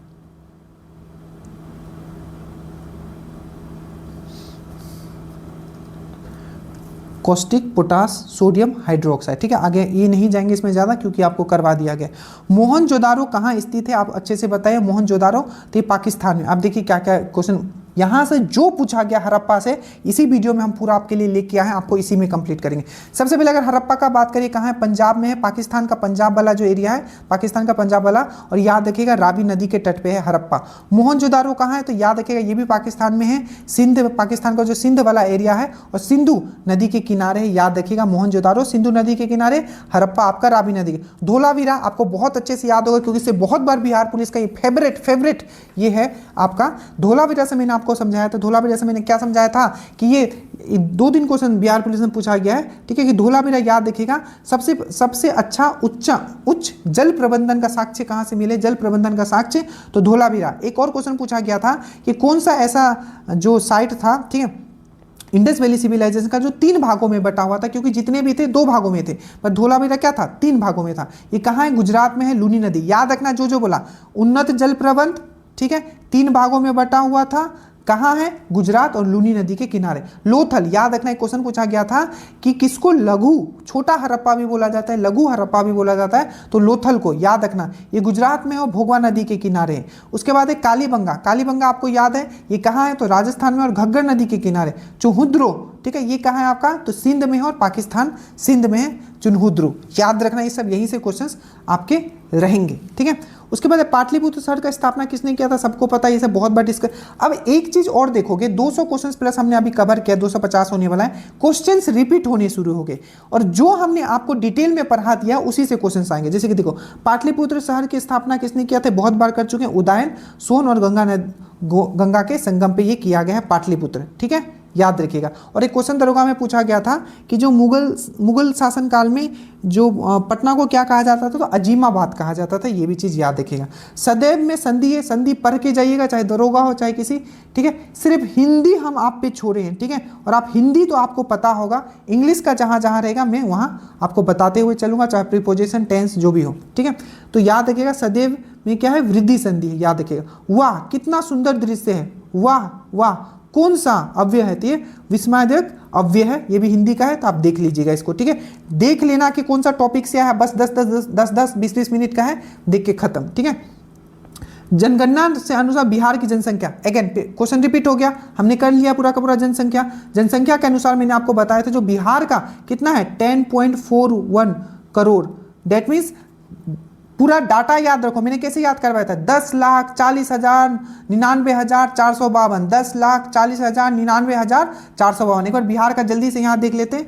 आइए, बिहार का सबसे पहले ये भी क्वेश्चन पूछा गया था, बिहार का शहरी आबादी कितना है, तो याद रखिएगा 11.3, ये 2011 का जनगणना के हिसाब से बिहार का शहरी आबादी 11.3 और आपका रूरल मतलब गांव वाला 88.7, ठीक है। तो ये क्या है, आपका शहरी वाला पूछा था, तो बाकी क्या होगा, रूरल वाला होगा, गांव वाला होगा। भारत में जनसंख्या घनत्व में याद रखिएगा, भारत में जो सबसे ज्यादा जनसंख्या घनत्व कहाँ है, वो बिहार में है। 1 किलोमीटर के अंदर 1106 लोग रहते हैं, 1106 लोग रहते हैं। सबसे ज्यादा शिवहर में है, एकदम लोग शिवहर के रहता है, ठीक है, 1882 है, और कैमूर में सबसे कम है 488 है। तो सबसे ज्यादा कहाँ है, शिवहर में है, सबसे कम कहाँ है जनसंख्या घनत्व, कैमूर में है। साक्षरता दर देखते हैं, सबसे ज्यादा कहाँ है, तो सबको पता है रोहतास है, सबसे कम कहाँ है, तो पूर्णिया में है, ठीक है, याद रखना। कितना है साक्षरता दर 61.8, पुरुष का कितना है 71.2, महिला का कितना है 51.5, याद रखिएगा, ठीक है। बिहार का लंबाई कितना है, तो लंबाई है आपका 345 और चौड़ाई कितना है आपका 483, लंबाई 345, चौड़ाई 483, लंबाई चौड़ाई। अब पूरा एरिया कितना है, तो 94,163 किलोमीटर, 94,163 किलोमीटर। और अगर मैं पूछूं कि कितने नंबर पे आता है एरिया के हिसाब से, तो 12वें नंबर पे आता है, याद रखिएगा 12वें नंबर पे आता है, जो कि 8.6% ऑफ पूरे भारत का एरिया है इसके पास। लिंग अनुपात कितना है 918। सबसे बड़ा जिला कौन सा है, पश्चिमी चंपारण। सबसे छोटा जिला शिवहर। और पॉपुलेशन के हिसाब, जनसंख्या के हिसाब से सबसे बड़ा जिला पटना, सबसे छोटा आपका शेखपुरा। ये सब आपके क्वेश्चंस आए हुए हैं, बस एक बार में मैंने आपको यहाँ कंप्लीट करवा दिया, ठीक है। बिहार किस उद्योग पर आधारित है, सबको पता है बिहार किस उद्योग पे, तो कृषि प्रधान राज्य है, ठीक है। निम्नलिखित में से कौन सी भाषा हमारा संविधान के 8वीं सूची में फिर से रिपीट हो गया, ठीक है, ये सब चीज मैं करवा चुका हूं, ठीक है। 8वीं सूची में कितना है, सिर्फ 12 लैंग्वेज है, ठीक है। और ये तीनों अमेंडमेंट मैंने आपको करवाया था, 21st, ठीक है, 21st अमेंडमेंट मैंने करवाया था, 71st और 92। इसमें जोड़ा गया सबसे पहले सिंधी, क्योंकि सबसे पहले 14 ही लैंग्वेज थे हमारे 8वीं अनुसूची में, तो उसके सबसे पहले कौन जोड़ा गया, सिंधी, उसके बाद नेपाली, मणिपुरी, कोंकणी, उसके बाद बोडो, डोगरी, मैथिली, संथाली, सब मिला के अब कितने हैं, तो 14 है। 21st में सिंधी जोड़ा गया, 71st में नमक जोड़ा गया, नेपाली, मणिपुरी, कोंकणी, और 92 अमेंडमेंट जोड़ा गया आपका बोडो, डोगरी, मैथिली, संथाली। जितना करवा दिया हूँ, पेपर जब छपेगा आप देख लेना, मैं फिर से कर रहा हूँ, मेरा टारगेट है 70+, ठीक है। अब कुछ इससे अटपटा, कुछ भी जितना भी अटपटा दे, 70+ तो मैं कम से कम करके आऊंगा, ठीक है। मुझे बस सिलेक्शन लेना है, उसके बाद तो मेरा फिजिकल में फोड़ दूंगा, ठीक है। दिमाग में बस इतना रखना है मुझे। मुसलमान होते हुए भी रस खान किसकी भक्ति करता था, मैं फिर से बता चुका हूं कि थोड़ा सा, ठीक है, भक्ति आंदोलन और आपका जो आपका सूफी आंदोलन देख लेना, बस जो पेज दिया गया है कम से कम भक्ति आंदोलन जरूर देख लेना, ठीक है। निर्गुण भक्ति, सरगुण भक्ति, ठीक है। तो मुसलमान होते हुए भी रस खान किसकी भक्ति करता था, रस खान, ठीक है, किसकी भक्ति करता था, तो कृष्णा की भक्ति करता था, कृष्णा की भक्ति करता था, ठीक है। अब ये देखिए, यही आ गया फिर से चूना पत्थर।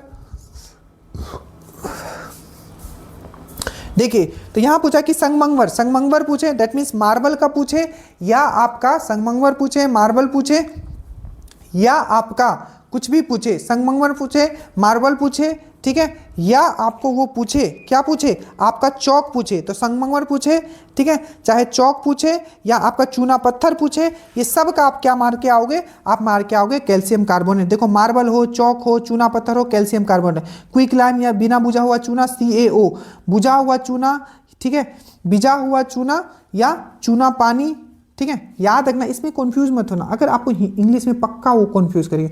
अगर आपको पूछेगा लाइम स्टोन तो क्या बोलोगे, कैल्शियम कार्बोनेट, ऐसे मैं पढ़ा चुका हूँ कैल्शियम कार्बोनेट। और अगर आपको पूछेगा लाइम वाटर, चूना पानी, तो क्या बोलोगे, चूना इसमें जब पानी मिला देते हो तो ये बन जाता है, तो कैल्शियम हाइड्रोक्साइड, जिसको हम लोग क्या बोलते हैं, इसको स्लैक लाइम बोलते हैं, इसको क्विक लाइम बोलते हैं, याद रखना। उसके बाद कॉस्टिक सोडा, तो कॉस्टिक सोडा बोलेगा तो सोडियम हाइड्रोक्साइड, कॉस्टिक पोटास बोलेगा तो KOH, ठीक है, कॉस्टिक या H कर लो, ठीक है, ये आप ये H ही है, caustic potash, KOH, caustic soda ये। और उसके बाद आपका टेबल सॉल्ट जो होता है, टेबल पे जो सॉल्ट खाते हैं NaCl, और ग्लूकोज का C6H12O6। बाकी जितना भी फॉर्मूला वाला मैंने आपको सीट दे दिया है, प्लीज़ प्लीज़ एक बार पढ़ लीजिएगा, क्योंकि ये सब देखो, ये सब कर चुके हैं हम लोग। देखो पूरा का पूरा फॉर्मूला दिया हुआ है, बहुत अच्छे से करवा दिया गया है। ये पूरा का पूरा इन्वेंशन, जो भी इन्वेंशन से रिलेटेड होगा ये आप कर लेना, ठीक है।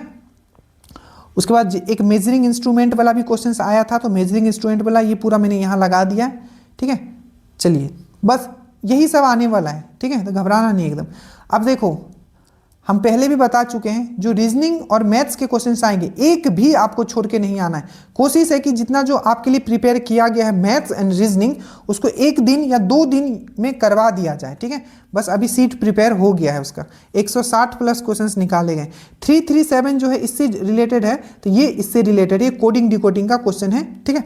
देखिए यदि ठोस गोले को गोला मतलब होता है स्पेयर, तो ठोस गोले को पिघलाकर बेलन बनाया जाता है, तो उसका आयतन हमेशा याद रखना, आयतन हमेशा सेम ही रहेगा, चाहे कुछ भी कैसे भी करो, ठीक है। मान लीजिए कि 1 लीटर आप पानी लेते हो, जग में रखते हो, और 1 लीटर पानी फिर से आप कहीं मग में रखोगे, तो आयतन चेंज होगा क्या, आयतन चेंज नहीं होगा, 1 लीटर 1 ही लीटर रहता है। याद रखना ठोस का, डेट मीन्स आपका जो ठोस गोला है, इसका जो आयतन होता है, मतलब वॉल्यूम का फॉर्मूला क्या है, 4/3 पाई आर क्यूब। ये सब ही बस याद रख लेना, बस काम तमाम।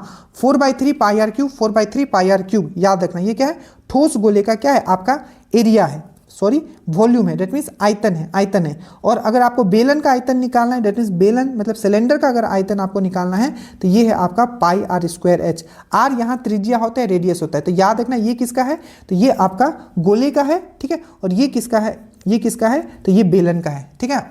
फॉर्मूला पे क्वेश्चंस रहेंगे, ठीक है। उसके बाद है कि भारत में नोबेल पुरस्कार विजेता कैलाश सत्यार्थी ने किस पुस्तक का लोकार्पण, जो 1 फरवरी 2000, जितने भी इंपॉर्टेंट बुक है मैंने आपको करवा दिया, इसे जस्ट पहले वाला वीडियो में देख लेना। तुम पहले क्यों नहीं आए, कैलाश सत्यार्थी ने किया था, याद रखिएगा, ठीक है। स्वदेश शीर्षक पाठ के रचनाकार कौन थे, तो बद्रीनाथ चौधरी, जिसको प्रेम घन भी के नाम से जाना जाता है। ये सब डायरेक्टली याद रख लेना, डायरेक्ट स्टैटिक क्वेश्चन है, किसी भी एग्जाम में आपका बिहार में छपेगा कि स्वदेशी शीर्षक पाठक के रचनाकार कौन है, तो बद्री नारायण चौधरी, ठीक है, याद रखिएगा। उसके बाद है न्यूटन का आ गया। न्यूटन का 2 लॉ पे ही क्वेश्चंस पूछे गए हैं और 2 लॉ पे ही क्वेश्चंस पूछे जाएंगे। पहला आपका जड़त्व का नियम, law of inertia, law of inertia, law of inertia. तो पहला जो है लॉ ऑफ इनर्शिया, इसी पे आपको, या इसको गैलीलियो लॉ भी बोला जाता है। पूछा जाएगा कि लॉ ऑफ इनर्शिया या न्यूटन का फर्स्ट लॉ को और किस नाम से जानते हैं, तो गैलीलियो लॉ के नाम से भी जानते हैं, याद रखिएगा, ठीक है। तो लॉ ऑफ इनर्शिया क्या कहता है कि जो चीज अगर रेस्ट में है तो रेस्ट में ही रहना चाहेगा, जो कोई अगर मोमेंटम में है, मतलब जो चाल में है, तो चाल में ही रहना पाएगा। जैसे कि बस में हम अचानक बैठे रहते हैं, ठीक है, बस अचानक खुलता है तो क्या कहता है, हम लोग पीछे की तरफ झुकते हैं, ठीक है। और बस अगर चल रहा होता है और अचानक रुकता है तो हम लोग आगे की तरफ झुकते हैं। तो ये सब लॉ ऑफ इनर्शिया का है, लॉ ऑफ इनर्शिया। और तीसरा वाला भी याद रखना, इक्वल एंड ऑपोजिट रिएक्शन, यहां से रहेगा क्रिया का प्रतिक्रिया। तो ये दोनों बस कर लेना, क्रिया का प्रतिक्रिया तीसरा वाला, ठीक है, और पहला वाला आपका जड़त्व का नियम। क्रिया का प्रतिक्रिया इससे पहले वाले वीडियो में मैं आपको समझा चुका हूं, तो जो कर चुका हूं वो नहीं करना है, ठीक है। इसमें तो न्यूटन का प्रथम नियम क्या बोलता है, गति के किस नियम को जड़त्व का नियम कहा जाता है, तो गति का जो न्यूटन ने 3 लॉ दिया था, किसका, गति का 3 लॉ दिया था, पहला, दूसरा, तीसरा। तो उसका जो पहला गति का नियम था, लॉ ऑफ मोशन, जो उसने पहला दिया था, उसको ही हम लोग जड़त्व का नियम कहते हैं। मानव नेत्र, इससे जस्ट पहले वाले वीडियो में पूरा डिटेल में मैंने पढ़ा दिया है कि मानव नेत्र किस मानव नेत्र में जो आपका इमेज बनता है, प्रतिबिंब बनता है, वो कहाँ बनता है? रेटिना पे बनता है, रेटिना पे। मानव नेत्र के स्टडी को, अध्ययन को क्या कहते हैं? ऑप्थोमोलॉजी। क्या कहते हैं? ऑप्थोमोलॉजी। ये सब आपको लिखा हुआ है तो नहीं लिखेंगे, सिर्फ बोलते हैं। चलो, सबसे पहले मैंने बोला कि इमेज कहाँ बनेगा? रेटिना पे बनेगा, रेटिना पे इमेज बनेगा। दूसरा, हमारे आंख में कौन सा लेंस है? तो कॉन्वेक्स लेंस है, उत्तल लेंस है। आंख के स्टडी को क्या कहते हैं? तो ऑप्थोमोलॉजी कहते हैं। अगर आपको निकट दृष्टि दोष होता है तो उसमें कैसे ठीक होगा? तो कॉन्केव लेंस लगा के डेट मीन्स आपका अवतल लेंस लगा के आपका निकट दृष्टि दोष ठीक किया जा सकता है। और उत्तल लेंस किसको ठीक करने में करेंगे? तो आपका दूर दृष्टि दोष, दैट मीन्स फार साइटनेस। ये सब चीज आपको याद रखना है, ठीक है। ये करवा चुका हूं, लिखा हुआ भी तो नहीं जा रहा हूं। फिर से देखो, ये क्वेश्चन रिपीट हो गया, रिपीट होना शुरू, ठीक है। नारियल के छिलके, इसका मैंने, अगर आप इंस्टाग्राम फॉलो करते हो, हर दिन कम से कम 2 से 3 क्वेश्चन आपको नेचर से कनेक्ट करके आपको करवाया जाता है प्रैक्टिकल। ये सब क्वेश्चंस वहीं से हैं, देखिए, ठीक है। 1 लाख व्यूज गया था। नारियल के छिलके किस उत्तक के बने होते थे? मैंने क्या बताया था? 3 मैंने बताया था। एक स्क्लेरेनकाइमा, जितना भी कठोर, ठीक है, कठोर सरफेस वाला जितना भी चीज होगा, चाहे नारियल का हो, कटहल का हो, ये जितना भी बनता है वो स्क्लेरेनकाइमा से बनता है। उसके बाद मैंने बताया था जो यांत्रिक सपोर्ट जो मिलता है वो किससे मिलता है? यांत्रिक सपोर्ट तो कोलेनकाइमा से यांत्रिक सपोर्ट मिलता है, ठीक है। और जो पानी में जो तैरते हैं, जो पौधे तैरते हैं, उसमें कौन सा टिश्यू होता है? तो एरेनकाइमा। तो इसमें एरेनकाइमा आपका यांत्रिक सपोर्ट, मैकेनिकल सपोर्ट कोलेनकाइमा, और कठोर सरफेस आपका स्क्लेरेनकाइमा, तीनों याद रखना। और आपका जल के लिए जाइलम, ठीक है, और जल के लिए जाइलम, और फूड के लिए, खाद्य के लिए फोइलम। बाकी उसका जो डिटेल दिया हुआ था वो जरूर देखिएगा। वाल्मीकि बैराज किस नदी पर बनाया गया है? तो गंडक, ठीक है, गंडक नदी पे। किस पे? गंडक नदी पे वाल्मीकि बैराज बनाया गया। अब देखो, जैसे कि त्रिवेणी नहर है, ये किस पे बनाया गया? गंडक नदी पे बनाया गया। जयपुर सेतु किस पे बनाया गया? जिसको जयप्रकाश सेतु, गंगा पे बनाया गया। महात्मा गांधी सेतु गंगा पे बनाया गया। इंद्रपुरी बैराज बहुत ही इंपॉर्टेंट, बहुत ही पुराना, सोन नदी पे बनाया गया आपका रोहतास में, ठीक है।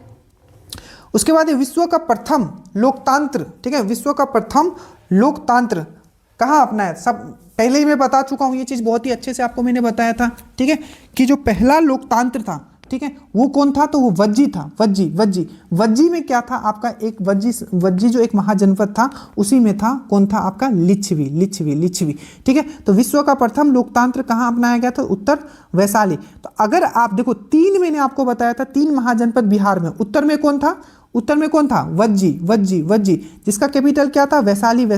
और वज्जी का ही भाग कौन था आपका? लिच्छवी, याद रखा। तो लिच्छवी पूछे या आपका वज्जी पूछे, इन दोनों का कैपिटल याद रखना वैशाली ही होगा, ठीक है। और ये जो था पहला गणतंत्र था आपका, याद रखिएगा, ठीक है, पहला गणतंत्र। तो विश्व का प्रथम लोकतंत्र कहाँ अपनाया गया था? उत्तर वैशाली, आप याद रखिएगा, ठीक है। और 2 जो था दक्षिण भारत में था, एक था मगध, जिसका राजगीर या गिरिब्रज था आपका राजधानी, और एक था अंग, मैंने करवा चुका हूं। अंग का क्या था? चंपा, ठीक है। तो टोटल 3 आपके महाजनपद आपके बिहार में थे। बस सुनना है, फास्ट आपका रिवीजन करवाना है। 2011 के जनगणना के अनुसार जनसंख्या की दृष्टि से भारत बिहार का क्रम में है, ठीक है। तो मैंने बताया था जनसंख्या की दृष्टि से देखे तो तीसरे नंबर पे, ठीक है, और जनसंख्या घनत्व की दृष्टि से देखे तो पहले नंबर पे। और जनसंख्या इसका कितना है? तो 10 करोड़, ठीक है, 40,99,452, ठीक है, याद रखिएगा। क्षेत्रफल इतना है, मैं बता चुका हूं। कुल जनसंख्या जो है आपका 8.6 है, मतलब पूरे भारत का जनसंख्या का कितना? 8.6 है। जनसंख्या घनत्व कितना है? 1106। और याद रखिएगा समुद्री तल से बिहार कितने ऊपर पे है? ये सब क्वेश्चंस पूछे गए। 53 मीटर या 173 फीट आपको याद रखना है, ठीक है। किस मुगल सम्राट ने झरोखा दर्शन की शुरुआत की थी? तो आपको याद रखना है झरोखा दर्शन किसने स्टार्ट किया था? तो अकबर ने, ठीक है। इसमें क्या होता था मुझे ये भी कमेंट करना है एक बार, ठीक है। किस मुगल सम्राट ने झरोखा दर्शन स्टार्ट किया था? अकबर ने, ठीक है। इसका अकबर ही होगा कि कोई और होगा, आप कमेंट करना है, ठीक है, क्योंकि मध्यकालीन भारत आपको ज्यादा नहीं पढ़ना है, बस लिमिटेड। उसके बाद आपका बांधवगढ़ टाइगर रिजर्व, ठीक है, बांधवगढ़ टाइगर रिजर्व, मैंने क्या बोला? बांधवगढ़ टाइगर रिजर्व, ठीक है। तो बांधवगढ़ टाइगर रिजर्व कहाँ है? तो आपका मध्य प्रदेश में। बांधवगढ़ टाइगर रिजर्व कहाँ है? तो आपका मध्य प्रदेश में ही, याद रखिएगा, ठीक है। इसको टाइगर स्टेट भी बोला जाता है, मध्य प्रदेश को टाइगर स्टेट बोला जाता है। और बांधवगढ़ टाइगर रिजर्व कहाँ है? तो आपका मध्य प्रदेश। कुछ जो आपका बिहार पुलिस, बिहार, जैसे कि दाचीगम राष्ट्रीय उद्यान जो है, दाचीगम दाचिगम राष्ट्रीय उद्यान कहाँ है, तो जम्मू एंड कश्मीर में। और ये भी पूछा गया किस चीज़ के लिए फेमस है, तो काश्मीरी हिरन, जिसको हुंगल भी बोला जाता है, हुंगल भी बोला जाता है और काश्मीरी स्टेग भी बोला जाता है। और एक है आपका हेमिस नेशनल पार्क, जो पूरे बिहार का सबसे बड़ा, पूरे भारत का सबसे बड़ा जो आपका राष्ट्रीय उद्यान कौन है, तो वो है आपका हेमिस नेशनल पार्क, जो कि पूरे बिहार का, बार बार बिहार है, देखो कितना प्यार है बिहार से, ठीक है। पूरे भारत का जो सबसे बड़ा, ठीक है, जो राष्ट्रीय उद्यान है वो है आपका हेमिस नेशनल पार्क। और ये किस चीज़ के लिए फेमस है, तो याद रखना स्नो लियोपर्ड, ठीक है, स्नो लियोपर्ड, लियोपर्ड जो होता है जो स्नो में मिलता है, स्नो लियोपर्ड के लिए आपका हेमिस नेशनल पार्क फेमस है। दाचिगम किसके लिए फेमस है, तो आपको याद रखना है दाचिगम जो फेमस है आपका, दाचिगम जो आपका फेमस है वो किस चीज़ के लिए फेमस है, तो आपको याद रखना है ये काश्मीरी हिरन के लिए फेमस है, ठीक है, आपको अच्छे से याद रखना है। और उसके बाद अगर हम लोग बात करें, ठीक है, Periyar national park, Periyar national park कहाँ है, केरल में, किस चीज़ के लिए फेमस है पेरियार नेशनल पार्क, तो हाथी के लिए फेमस है। मानस नेशनल पार्क कहाँ है, तो मानस नेशनल पार्क याद रखना, मानस नेशनल पार्क या काजीरंगा नेशनल पार्क या ओरांग नेशनल पार्क या नामेरी नेशनल पार्क, ये कहाँ है आपका असम में है। पक्के टाइगर रिजर्व कहाँ है, तो अरुणाचल प्रदेश में है, ठीक है, अरुणाचल प्रदेश। और केमुल लेमजाओ नेशनल पार्क, केमुल लेमजाओ जो एकमात्र तैरता नेशनल पार्क है, कहाँ है, तो मणिपुर में। प्लीज इतना आप जरूर देख लीजिएगा, यहाँ है देखिए। उसके बाद सबसे बड़ा जो टाइगर रिजर्व है वो कौन सा है, तो नागार्जुन सागर जो टाइगर रिजर्व है, ये सबसे बड़ा टाइगर रिजर्व है। तो आपको याद रखना है सबसे जो बड़े साइज का जो आपका टाइगर रिजर्व है कौन है, तो नागार्जुन श्रीशैलम टाइगर रिजर्व है, जो कि आंध्र प्रदेश और तेलंगाना में स्थित है। याद रखिएगा टाइगर मैन ऑफ इंडिया किसको कहा जाता है, तो कैलाश संकला को। और टाइगर प्रोजेक्ट कब आया था, तो 1973 में आया था, ये भी चीज़ याद रखना है। भारत का पहला राष्ट्रीय उद्यान कहाँ है, सबको पता है, ये क्या है, जिम कॉर्बेट राष्ट्रीय उद्यान, जिम कॉर्बेट राष्ट्रीय उद्यान, ठीक है, जिम कॉर्बेट राष्ट्रीय उद्यान याद रखिएगा। 1936 में ये फॉर्म हुआ था। और जिम कॉर्बेट से पहले इसका हेली नेशनल पार्क के नाम से जाना जाता था, हेली नेशनल पार्क के नाम से जाना जाता था।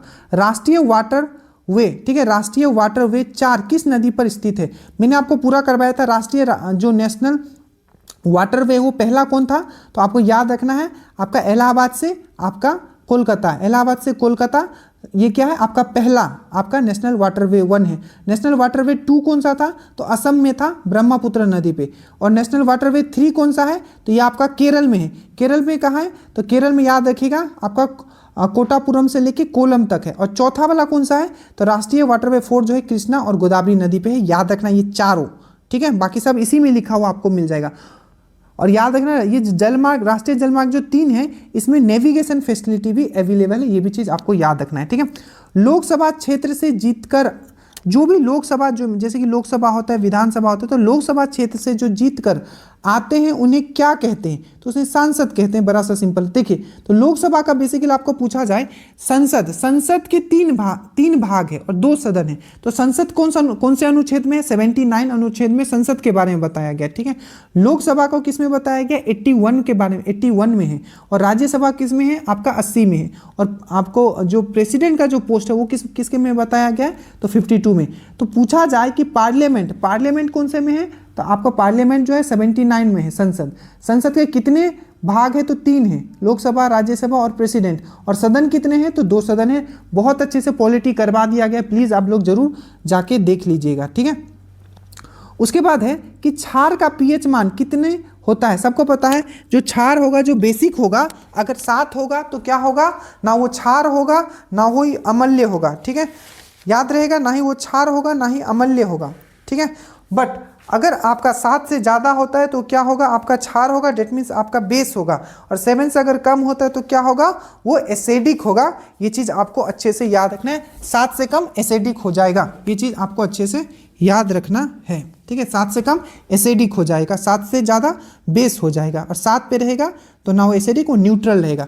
ये स्केल किसने दिया था, पीएच स्केल, तो सोरेनसन ने दिया था, सोरेनसन ने दिया था। और याद रखना यूरिन जो होता है, मूत्र जो होता है, उसका पीएच कितना होता है, 6। हमारा ब्लड हो चाहे आंसू हो, उसका पीएच कितना होता है, 7.4। विनेगर मतलब सिरका का पीएच कितना होता है, 3। और जो आपका जो एक बार पूछ लिया गया था कि आपका जो गैस्ट्रिक जूस होता है उसका कितना होता है, तो 2.5, याद रखना 2.5, ठीक है। और जो आपका नींबू होता है 2.4, ये सब आपके पूछे गए। और एक चीज़ याद रखना, ये एक और पूछा गया था कि आपका, ये वैसे मैं पहले करवा चुका हूँ, जल्दी से एक बार फिर से रिपीट कर लेते हैं। जैसे ये ऐसे हम कर चुके हैं तो छोड़ देते रिपीट, कोई फायदा नहीं, जरूर देख लेना इससे पहले वाला वीडियो। जैसे कि मिथाइल ऑरेंज में एसिड क्या देता है, ठीक है, फेनोप्टोलिन में एसिड क्या देता है, लिटमस पेपर में क्या देता है, तीनों का प्लीज एक बार जरूर आप देख लेना, पीछे बताया गया है और लगा हुआ है, ठीक है। भारतीय ओलंपिक समिति के वर्तमान अध्यक्ष कौन है, तो पीटी उषा है, पीटी उषा है, पीटी उषा है, पीटी उषा है, ठीक है। करंट यहाँ डिस्कस नहीं कर रहा हूँ, ठीक है, क्योंकि फ्यूचर में भी ये वीडियो किसी को काम आएगा और बेहतरीन तरीके से काम आएगा, ठीक है।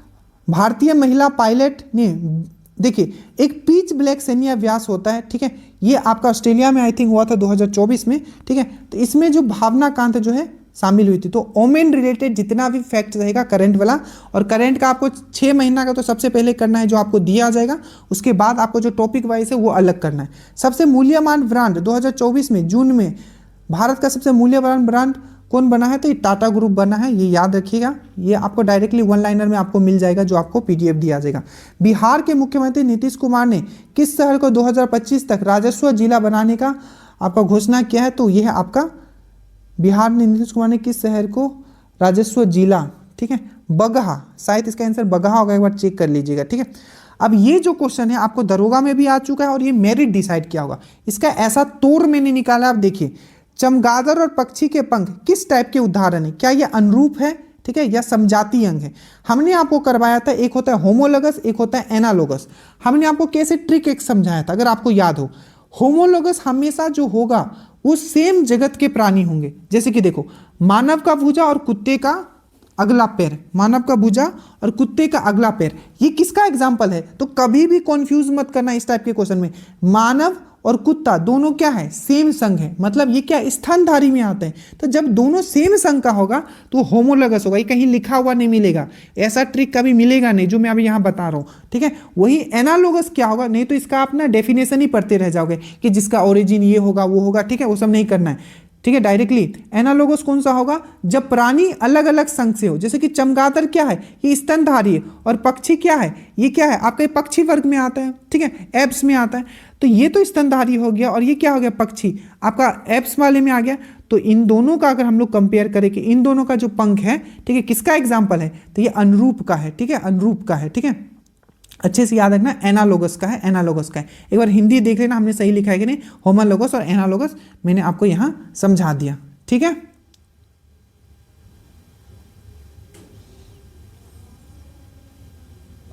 एक बार पोर्ट से क्वेश्चन पूछा था, तो एक बार पोर्ट हम लोग यहाँ रिवीजन कर लेते हैं, आगे आपको यहाँ इसमें आपको मिल जाएगा क्वेश्चन। यहाँ आपका पोर्ट से क्या होता है, एक बार जल्दी से हम लोग पोर्ट देख लेते हैं, जितने भी बंदरगाह हैं, ठीक है, जल्दी से देख, ज़्यादा टाइम नहीं लगेगा, ठीक है। सबसे पहला क्वेश्चन पूछा जाएगा कि भारत का एकमात्र जो नदी पे बना हुआ जो बंदरगाह कौन है, तो ये कोलकाता बंदरगाह, जो कि हुगली नदी पे बना हुआ एकमात्र नदी पे बना हुआ, ये याद रखना, ठीक है। और इसका नाम चेंज कर दिया गया, इसका नाम जो चेंज कर दिया गया श्यामा प्रसाद मुखर्जी कर दिया गया, ठीक है, याद रखिएगा, ठीक है। क्या कर दिया गया, श्यामा प्रसाद मुखर्जी कर दिया गया, यहाँ आपको लिखा भी होगा, ठीक है। हाँ देखिए, किस बंदरगाह का नाम बदलकर श्यामा प्रसाद मुखर्जी कर दिया गया, कोलकाता, सब चीज़ लिखा हुआ है, ठीक है, तुम घबराना नहीं है, बस जो मैं बता रहा हूँ वो देखते जाओ। तो कोलकाता पोर्ट याद रखेगा, एकमात्र नदी पे, इसका नाम चेंज करके क्या कर दिया गया है, श्यामा प्रसाद मुखर्जी कर देगा। पारादीप कहाँ है, और ये भी देखना कि पूर्वी तट पे कौन सा है और पश्चिमी तट पे कौन सा है। तो पारादीप कहाँ है, तो पारादीप आपको याद रखना उड़ीसा में, विशाखापट्टनम में। क्वेश्चन पूछा जाता है कि सबसे डीपेस्ट, सबसे गहरीला, ठीक है, जो पोर्ट है सबसे गहरीला, और ये नेचुरल है, नेचुरल पोर्ट है, ये भी याद रखना, ठीक है, प्राकृतिक पोर्ट है। तो सबसे गहरा और प्राकृतिक पोर्ट कौन सा है, तो ये याद रखना, सबसे गहरा प्राकृतिक पोर्ट, नेचुरल डीपेस्ट पोर्ट कौन सा है, तो ये है आपका विशाखापट्टनम, जो कि आंध्र प्रदेश में है। पारादीप उड़ीसा में है, एनोर तमिलनाडु में, एनोर तमिलनाडु में, एनोर और चेन्नई, ये दोनों, एनोर और चेन्नई याद रखना, ये दोनों जो है आपका प्राकृतिक नहीं है, ये आर्टिफिशियल है। क्या है, ये आर्टिफिशियल पोर्ट है, आर्टिफिशियल। क्वेश्चन बहुत बार पूछा जा चुका है, इसमें से कौन सा आर्टिफिशियल पोर्ट है, तो उसमें चेन्नई दिया होता। चेन्नई और एनोर क्या है, आर्टिफिशियल पोर्ट है, दोनों आपका तमिलनाडु में। ट्यूटिकोरन ये भी आपका तमिलनाडु में, याद रखिएगा। और पोर्ट ब्लेयर तो अंडमान एंड निकोबर में होगा। उसके बाद मुंबई में होगा, याद रखिएगा, जवाहरलाल नेहरू पोर्ट, जिसका हम लोग नावा सोसो के नाम से भी जानते हैं, नावा सेवा पोर्ट के नाम से भी जानते हैं। किसको, नावा सेवा पोर्ट के नाम से किसको जानते हैं, तो आपको महाराष्ट्र। मोरमागांव कहाँ है, तो गोवा में, मरमागांव गोवा में, मैंगलोर कर्नाटका में, कोच्चि याद रखना, कोच्चि पोर्ट आपका केरल में। और एक है ज्वारीय बंदरगाह, जिसको हम लोग बोलते हैं टाइडल पोर्ट, ठीक है, टाइडल पोर्ट, जिसको हम लोग दीनदयाल, इसका भी नाम चेंज कर दिया गया है कांडला पोर्ट। कांडला पोर्ट क्या है, सबसे पहले याद रखना, ये एक टाइडल पोर्ट है, ज्वारिया बंदरगाह है, ठीक है, और ये स्पेशल इकोनॉमिक जोन में आता है, SEZ में आता है, ये भी चीज आपको याद रखना है, ये जरूर देख लेना। जैसे कांडला पोर्ट के बारे में मैंने बताया, एक ज्वारिया पोर्ट है और मुक्त व्यापार विशेष आर्थिक क्षेत्र में ये आता है, अच्छे से याद रखना, ठीक है। पूछा जाएगा SEZ में कौन आता है स्पेशल इकोनॉमिक जोन में, तो ये यही आता है, ठीक है, याद रखना। और इसका नाम भी चेंज कर दिया गया था, ठीक है, Deendayal Upadhyay port, I think इसका नाम कर दिया गया था, ठीक है, एक बार आप जरूर चेक कर लीजिएगा, ठीक है। उसके बाद मुंबई के बारे में बता दिया, मुंबई भारत ऑल्सो बिगेस्ट, सबसे बड़ा बिगेस्ट पोर्ट जो है, सबसे बड़ा नेचुरल है, पता है प्राकृतिक सबसे बड़ा पोर्ट कौन सा है, तो ये मुंबई है। और सबसे गहरीला वाला कौन सा है, तो आपका विशाखापट्टनम है, ठीक है। याद रखना जवाहरलाल नेहरू पोर्ट को हम लोग नावासोवा भी बोलते हैं, नावासोवा जो मैंने आपको बताया था। मरमागांव गोवा में है, मैंगलोर कर्नाटक में, कोच्चि ये हो गया, ट्यूटिकोरिन टेमल चेन्नई ये हो गया, एनोर विशाखापट्टनम आंध्र, सबसे गहरा सबसे सुरक्षित, ठीक है। जहाज भी यहाँ मरम्मत होता है, कौन से पोर्ट पे जहाज मरम्मत होता है, तो आपको याद रखना है विशाखापट्टनम। पारादीप उड़ीसा में है, ठीक है, और आपका कोलकाता पश्चिम बंगाल में है, पोर्ट ब्लेयर ये दक्षिण अंडमान में, ठीक है, ये चीज़ आपको याद रखिएगा, ठीक है। तो कुछ पोर्ट थे, आप इसमें ये जरूर देखिएगा कि पूर्वी में कौन सा है, ठीक है, और पश्चिमी में कौन सा है, यहां से भी क्वेश्चन पूछा गया है। एकमात्र नदी वाला कौन सा है, तो आपको याद रखना है एक बार, नदी वाला जो है वो है आपका कोलकाता, जिसको श्यामा प्रसाद मुखर्जी कर दिया गया है, ठीक है। यहां पूछा गया कि किसी पदार्थ मतलब आपका सब्सटेंस हो गया, मैटर हो गया, ठीक है, किसी पदार्थ के प्रति इकाई आयतन के द्रव्यमान को क्या कहते हैं, ठीक है। क्या पूछा गया है, किसी पदार्थ के प्रति इकाई आयतन के द्रव्यमान, ठीक है, आयतन और द्रव्यमान का बात कर रहा है। तो आयतन होता है वॉल्यूम और द्रव्यमान होता है आपका, जैसे बोलते हैं ना द्रव्यमान, मास, ठीक है, मास बोलते हैं, तो मास, ठीक है। तो इसको हम लोग बोलते हैं आपका डेंसिटी। डेंसिटी जो होता है आपको याद रखना है, ठीक है, डेंसिटी जो होता है आपने पढ़ा होगा, डेंसिटी इक्वल टू होता है आपका मास बाय वॉल्यूम। क्या होता है, डेंसिटी इक्वल टू होता है आपका मास बाय वॉल्यूम। तो यहां से आपको क्या याद रखना है, जो डेंसिटी होता है, जो घनत्व होता है, उसका फॉर्मूला क्या होता है, तो मास बाय वॉल्यूम। मास मतलब द्रव्यमान और वॉल्यूम मतलब होता है आपका आयतन। इसका अगर यूनिट पूछेगा तो क्या बोलोगे, केजी मीटर क्यूब, या आप बोलोगे आपका केजी से आप यहां ग्राम भी कर सकते हो, ग्राम सेंटीमीटर क्यूब, याद रखना। अब कुछ क्वेश्चन याद होंगे, क्वेश्चन पूछा जाता है जो आइस जो होता है, आइस, ठीक है, आइस जो फ्लोट होता है पानी के ऊपर, ऐसा क्यों होता है, तो आइस का जो घनत्व होता है, जो डेंसिटी होता है, वो कम होता है कंपेयर टू आपका वाटर, पहला क्वेश्चन। दूसरा एक क्वेश्चन पूछा जाता है कि जो आपका जो वाटर का जो घनत्व होता है, जो डेंसिटी होता है, वो मैक्सिमम कब होता है, ये भी क्वेश्चन पूछा गया है। तो जब आपका 4 डिग्री सेल्सियस पूछा जाता है, कौन से टेम्परेचर पे वाटर का जो डेंसिटी होता है वो मैक्सिमम होता है, तो आप बोलोगे 4 डिग्री सेल्सियस, और फ़ारेनहाइट बोलेगा तो 39.2। जो क्वेश्चन आए हुए हैं उसको मैं कंबाइन कर दे रहा हूं, ठीक है। और याद रखिएगा ये भी क्वेश्चन आपको पूछा जाता है कि जो डेंसिटी का कितना होता है, जो 4 डिग्री सेल्सियस पे जो सबसे ज्यादा डेंसिटी होता है वाटर का, और कितना होता है, तो 1000 kg पर मीटर क्यूब या 1 ग्राम पर सेंटीमीटर क्यूब। याद रखना, ये आपको कुछ इंपॉर्टेंट क्वेश्चन जो आपके बने हुए हैं आपको याद रखिएगा, ठीक है। उसके बाद निम्नलिखित में से किस राज्य की कर्क रेखा नहीं गुजरती है, ये सब चीज़ हमने बहुत अच्छे से आपको ज्योग्राफी में करवा रखा है, ठीक है। अगर पॉसिबल हुआ तो एक बार फिर से हम 1 शॉर्ट ज्योग्राफी कर लेंगे, ठीक है, आपको बट करवाया हुआ है सब, ठीक है। तो आपको पता है कि टोटल 8 स्टेट से गुजरता है, ठीक है। सबसे पहले याद रखना, आपको एक क्वेश्चन पूछा जाएगा कि कौन सा ऐसा 2, ठीक है, उत्तर पूर्वी राज्य में से गुजरता है, तो एक है आपका त्रिपुरा और दूसरा है आपका मिजोरम। एक है आपका त्रिपुरा और दूसरा है आपका मिजोरम। टोटल कितने स्टेट से गुजरता है, 8 स्टेट, गुजरात, राजस्थान, मध्य प्रदेश, छत्तीसगढ़, झारखंड, वेस्ट बंगाल, त्रिपुरा और मिजोरम। टोटल 8 स्टेट आपने यहां समझा। साथ ही साथ आपको यह भी याद रखना है, जो टॉपिक ऑफ कैंसर है, कर्क रेखा है, ठीक है।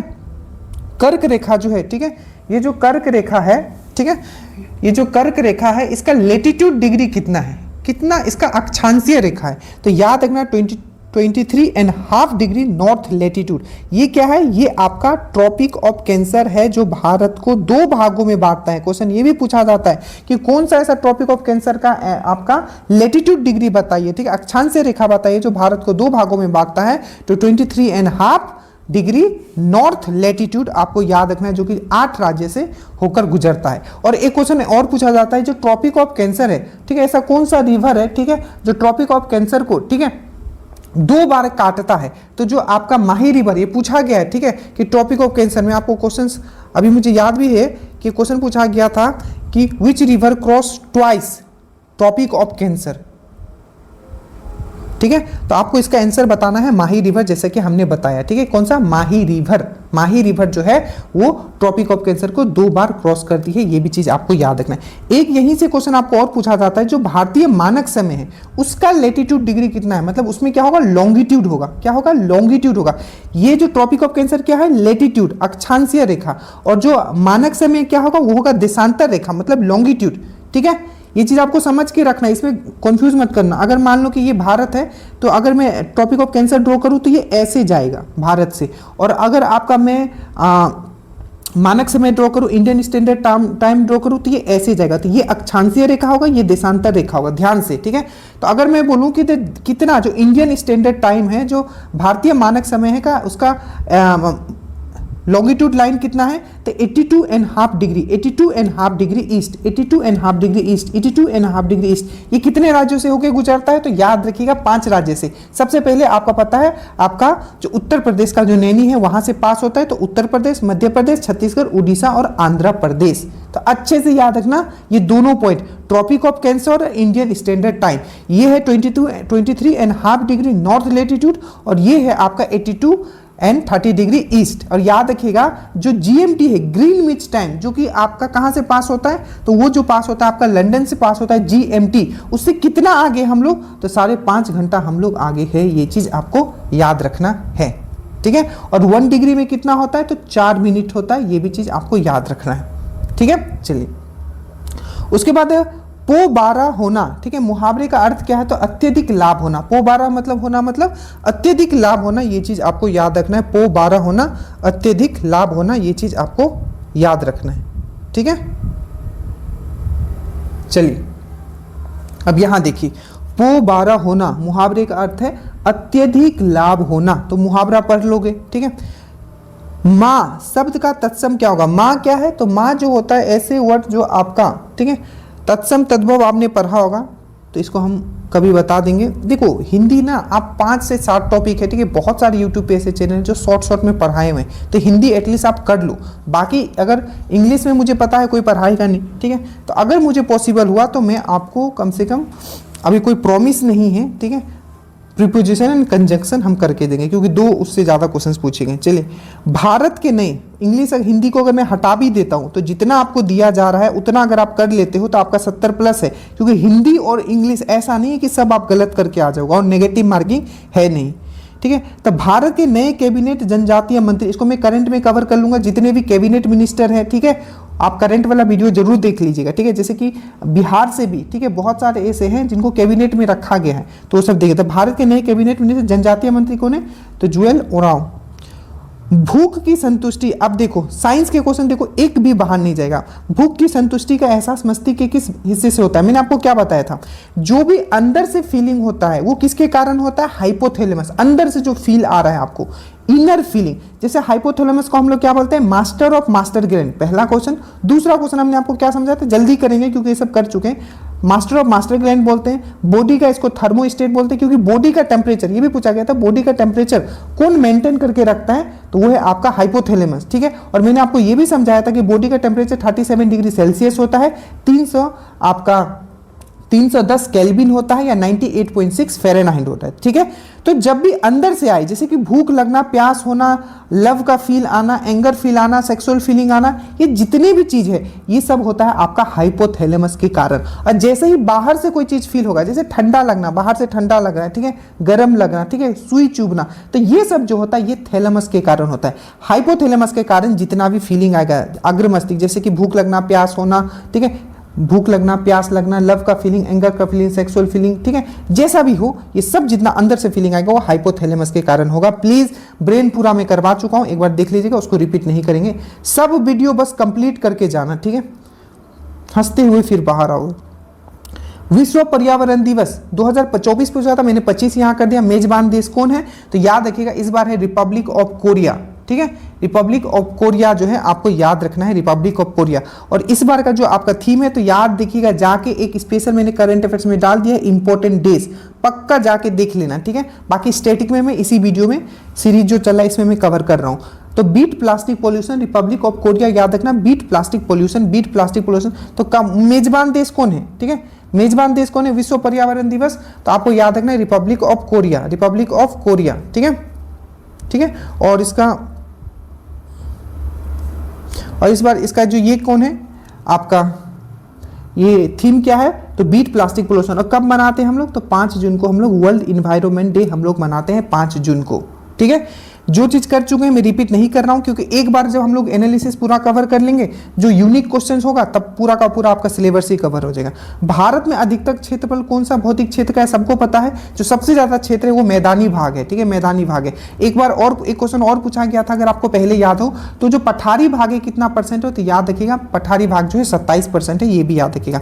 1857 की क्रांति के समय कानपुर को कौन नेतृत्व कर रहा था, ये पहले भी कवर कर चुके हैं, नाना साहब। एक बार जल्दी से देखते, मैंने आपको बताया था बेगम हजरत महल, जिनको महक परी भी बोला जाता था, और ये वाजिद अली शाह जो कि आखिरी नवाब थे। आखिरी नवाब कौन थे अवध के, तो वाजिद अली शाह, ठीक है। और अवध को कब मिलाया गया था, तो 1856 में, ठीक है, 1856 में आपको कुशासन के रूप में, कुशासन है बोल के क्या मिला लिया था, किसने मिला लिया था 1856 में, याद रखना कब मिलाया गया था अवध को, पूछा गया है। Awadh included in which year in British, ठीक है, तो आप क्या बोलोगे, 1856 में कर लिया गया था, किसके, डालहौजी के द्वारा, 1856 में कर लिया गया था, 1856 में डालहौजी के द्वारा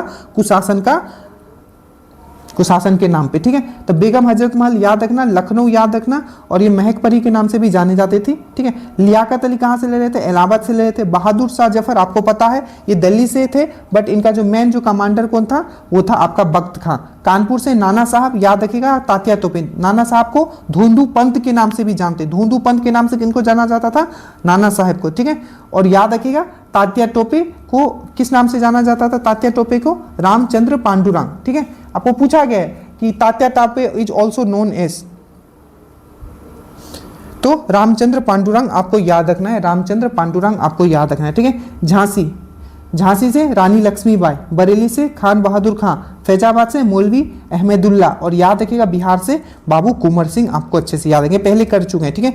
संघीय व्यवस्था कहां से लिया गया, संघीय मतलब होता है फेडरल गवर्नमेंट। अब जल्दी से देखते हैं सोर्स ऑफ कॉन्स्टिट्यूशन, जो कि दरोगा के लिए भी बहुत ही इंपॉर्टेंट है, कि क्या चीज हमने कहां से लिया है, जल्दी से एक बार हम लोग कवर करेंगे, जितना मैं बताऊंगा उतना कर लें। एक है गवर्नमेंट ऑफ इंडिया एक्ट 1935, यहां से क्या क्या लिए, तो ऑफिसर ऑफ गवर्नर, गवर्नर का जो ऑफिस है हमने ये कहां से लिया है, तो constitution government of India act 1935। Emergency का जो प्रोविजन हमेशा याद रखना, जब भी बोलेगा इमरजेंसी का जो एक कंसेप्ट है, इमरजेंसी का, ठीक है, आपातकाल का जो कंसेप्ट है, कहां से लिया है हम लोग, गवर्नमेंट ऑफ इंडिया एक्ट 1935 से। बट यही पूछे कि इमरजेंसी के समय जो आपका जो फंडामेंटल जो आपका राइट्स होता है उसको सस्पेंड कर दिया जाता है, ठीक है, तो वो कहां से लिया है, तो जर्मनी से। कंसेप्ट समझ के रखना, suspension of fundamental right, fundamental rights को एंड कर दिया जाता है 20 और 21 वाले आर्टिकल को छोड़ के। कौन सा, 20 और 21 आर्टिकल को छोड़ के फंडामेंटल राइट्स जो है एंड कर दिया जाता है, ठीक है। वो चीज हमने कहां से लिया है, तो सस्पेंशन ऑफ फंडामेंटल राइट हमने जर्मनी से लिया है, ठीक है। पर जो सिंपल बोलेगा कि इमरजेंसी का जो कंसेप्ट है हमने संविधान में अपना कहां से लिया है, तो आपको याद रखना हमने कहां से लिया है, तो गवर्नमेंट ऑफ इंडिया एक्ट 1935 से लिया है। यूएस से हमने क्या क्या लिया, आप जल्दी से हम लोग देखते हैं। न्याय पूर्वावलोकन बहुत बहुत बहुत इंपॉर्टेंट है, और याद रखना न्याय पूर्वावलोकन का जो शक्ति होता है ये भी पूछा गया है, सुप्रीम कोर्ट और हाई कोर्ट दोनों के पास होता है, याद रखिएगा। इंपीचमेंट ऑफ प्रेसिडेंट, प्रेसिडेंट का जो इंपीचमेंट किया जाता है अनुच्छेद 61 में बताया गया है आपका महाभियोग के बारे में, तो ये भी हमने कहां से लिया है, तो आपका यूएस से। और जितना भी सुप्रीम कोर्ट ये सब वाला जो बात आएगा, ठीक है, ये सब आपको यहीं से, जैसे removal of supreme court and high court जज, ये भी कहां से लिया हमने, यहीं से लिया है। और पोस्ट ऑफ वाइस प्रेसिडेंट याद रखना बहुत इंपॉर्टेंट है, ठीक है, पोस्ट ऑफ वाइस प्रेसिडेंट हमेशा याद रखना, प्रेसिडेंट को हटाने की प्रक्रिया जो यूएस से हमने लिया है। और पोस्ट ऑफ जो वाइस प्रेसिडेंट का जो पोस्ट है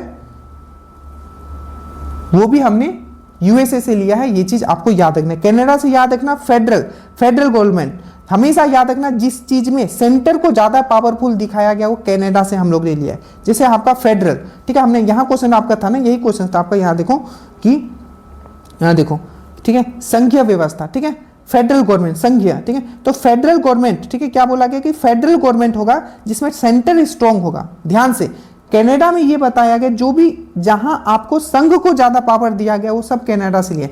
जैसे कि फेडरल गवर्नमेंट होगा जिसमें कि सेंटर जो संघ जो होगा वो बहुत ही स्ट्रांग होगा, कहां से लिया गया, कनाडा से। उसके बाद जो गवर्नर जो होगा, गवर्नर का ऑफिस तो हमने 1935 के एक्ट से लिया है, पर गवर्नर जो होगा अपॉइंट किया जाएगा सेंटर के द्वारा, ये कहां से लिया, कनाडा से। जो भी अवशिष्ट शक्तियां होगी जो कि संघ सूची में भी नहीं होगा, राज्य सूची में भी नहीं होगा, तो अवशिष्ट शक्तियां भी किसके पास होगा, तो संघ के पास होगा। ये तीनों कंसेप्ट जो हमने लिया है कनाडा से लिया। ऑस्ट्रेलिया से याद रखिएगा कॉन्करेंट लिस्ट हमने लिया है। और प्रियम्बल का जो लैंग्वेज है, ठीक है, प्रियम्बल का जो लैंग्वेज है हमने वो कहां से लिया है, तो याद रखिएगा ये हमने कहां से लिया है, तो ये ऑस्ट्रेलिया से लिया है, ठीक है। कहां से, ऑस्ट्रेलिया से लिया है, ठीक है, याद रखना ये सब। चलिए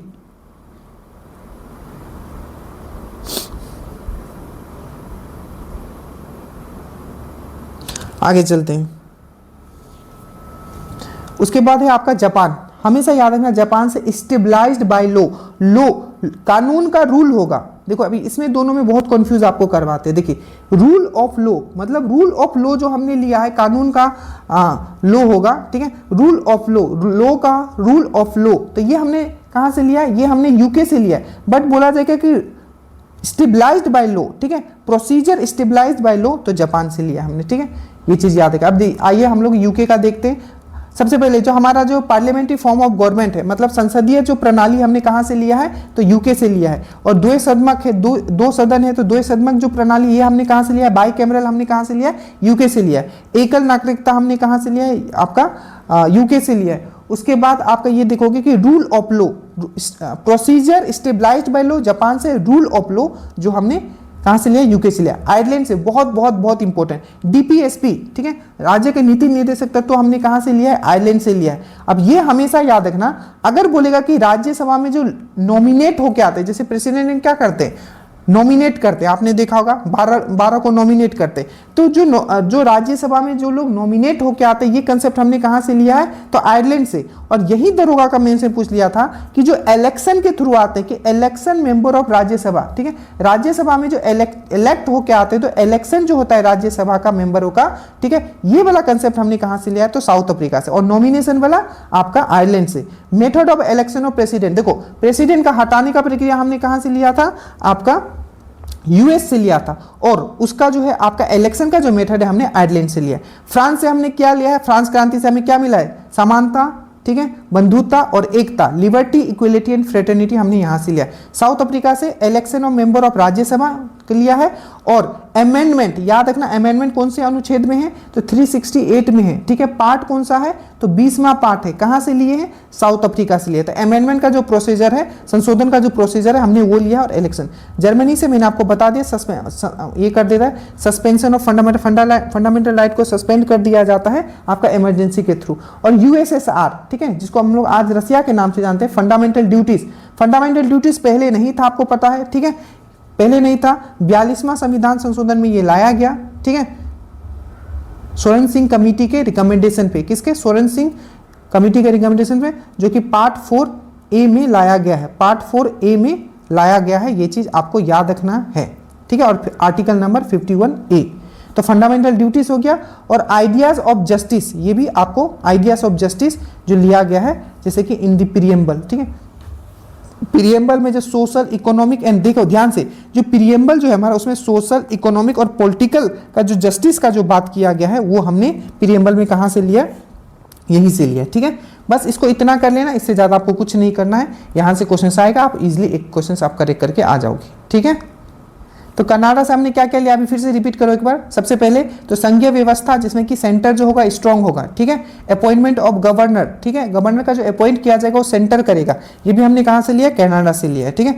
बिहार की शो किसको कहा जाता है, सब आप रिपीट होने लगे, ठीक है, क्वेश्चन सब रिपीट होगा, तो जल्दी से बोलो। सबसे बिहार का शो किसे कहा जाता है, कोसी को कहा जाता है। कोसी कहां से निकलता है, तो आपका जो सप्तकोसी, ठीक है, जो नेपाल का जो आपका गोसाईनाथ पर्वत है, वहां से ये निकलता है, ठीक है। और अगेन याद रखिए क्वेश्चन और पूछा गया था, जो जो ये जो गंगा में कहाँ मिलता है, तो कुर्सेला, कुर्सेला कटिहार में मिलता है। और पथ बदलने के लिए सबसे ज्यादा फेमस कौन सा नदी है, तो वो भी कोसी है। ठीक है, ये सब कर चुके हैं। बिहार के उत्तर में किस प्रकार की मृदा पाई जाती है, तो ये जलोढ़। देखो बिहार का अगर मैप में ड्रॉ करता हूँ, ठीक है, अगर ऐसे इस तरीके से मैं ड्रॉ कर लेता हूँ, ठीक है, तो देखो यहाँ याद रखना, ये जो है आपका चंपारण वाला जो एरिया है, ठीक है, स्पेशली पश्चिमी चंपारण वाला जो एरिया है, यहाँ सोमेश्वर पहाड़ी मिलता है। याद रखना सोमेश्वर पहाड़ी। और सोमेश्वर पहाड़ी किसका भाग है, तो आपका आउटर हिमालय का, ठीक है, आउटर हिमालय, बाहरी हिमालय का भाग है, शिवालिक का भाग है। याद रखना, S for Shivalik, S for Someshwar. और यहाँ क्या है आपका, यहाँ क्या है, ये है आपका विंध्यांचल, विंध्या जो पर्वत है उसका भाग है। यहाँ क्या मिलता है, लाइमस्टोन मिलता है, आपका चूना पत्थर मिलता है। इसीलिए एरिया ये देखोगे आपका, देखोगे रोहतास में एक जगह भी है, ठीक है, डालमिया नगर, ये आपने पढ़ा होगा, रोहतास और कैमूर आपने यहाँ देखा होगा। तो रोहतास में क्या है आपका डालमिया नगर, जो कि सीमेंट के लिए फेमस है, लाइमस्टोन के लिए। तो ये विंध्या हो गया, ये सोमेश्वर हो गया। और फिर से यहाँ जो है आपका, ये क्या है आपका, गोंडवाना हो गया। ठीक है, गोंडवाना, ठीक है, गोंडवाना, ठीक है। और ये बाकी जो है आपका मैक्सिमम जो पार्ट है वो क्या है आपका, क्या है आपका, प्लेन एरिया है, जो गंगेटिक प्लेन है।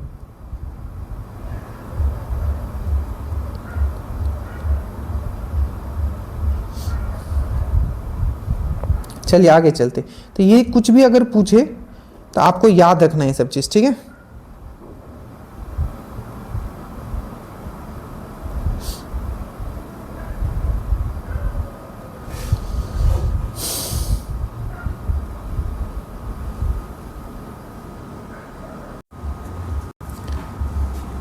आई थिंक यहाँ मैंने यही चीज मेरे दिमाग में घूम रहा था। ये आपका गोंडवाना कैसे होगा, ये धरवार होगा, ठीक है।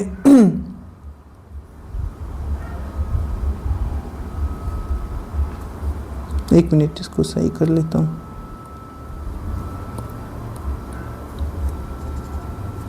ठीक है, तो अगर मैं इस तरीके से बिहार को ड्रॉ करता हूँ, तो ये वाला जो पार्ट है, ये वाला जो पार्ट है, ये धरवार है।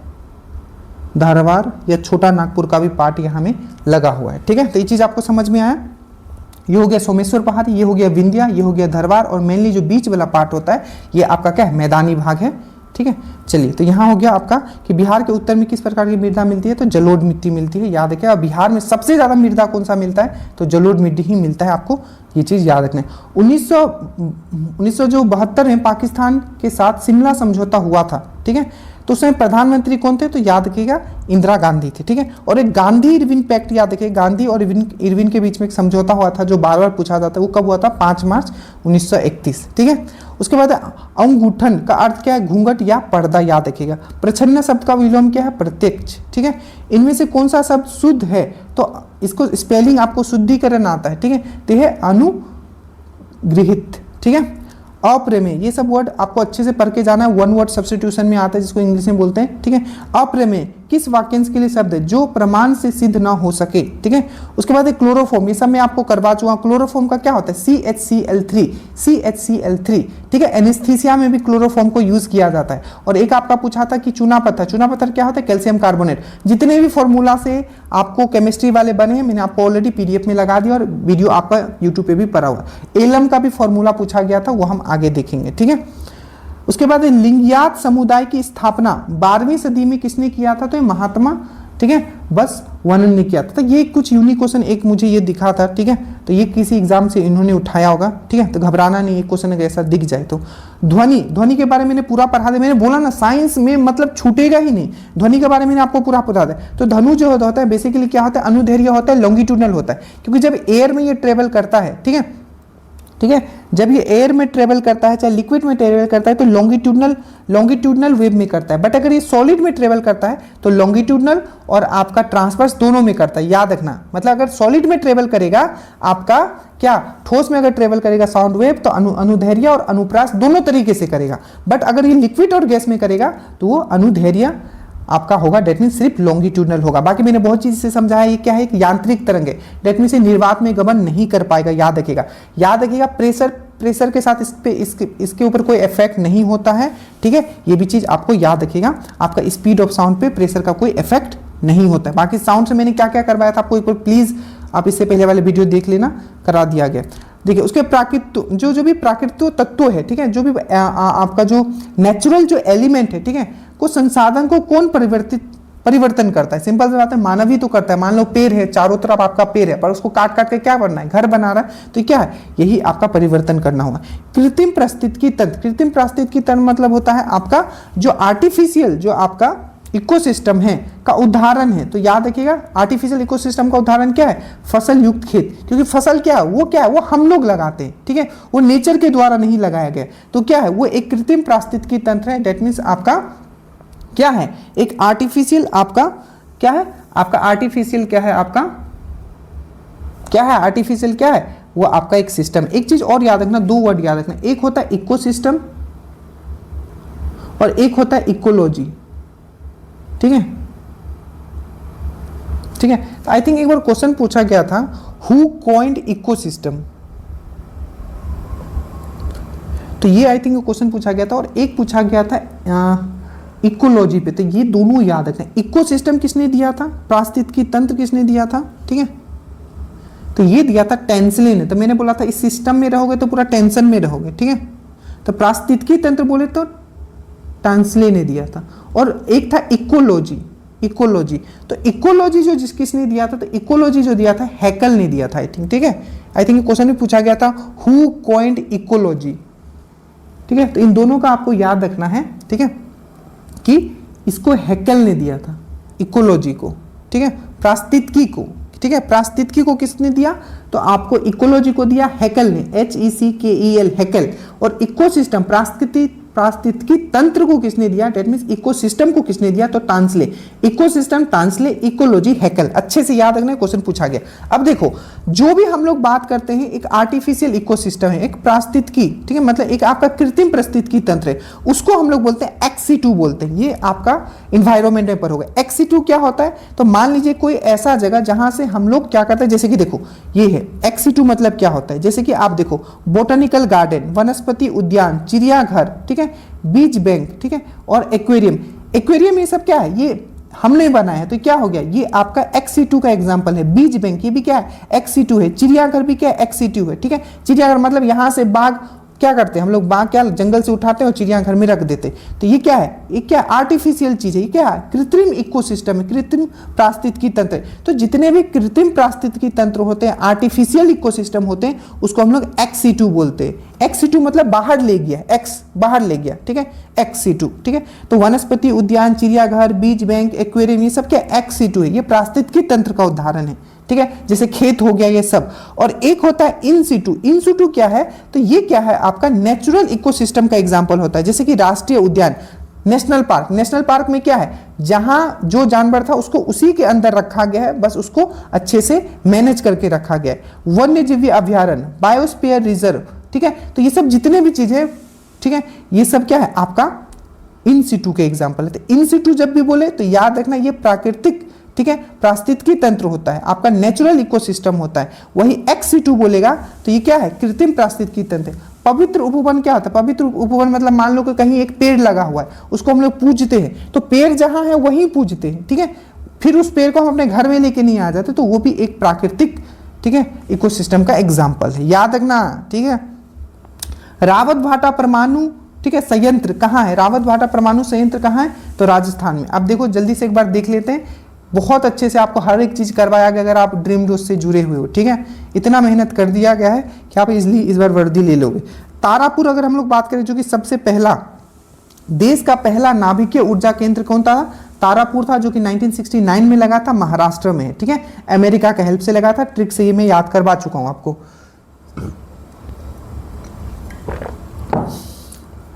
उसके बाद है कुंडमकुलम। कुंडमकुलम मैंने याद करवाया था, कहाँ है? तमिलनाडु में।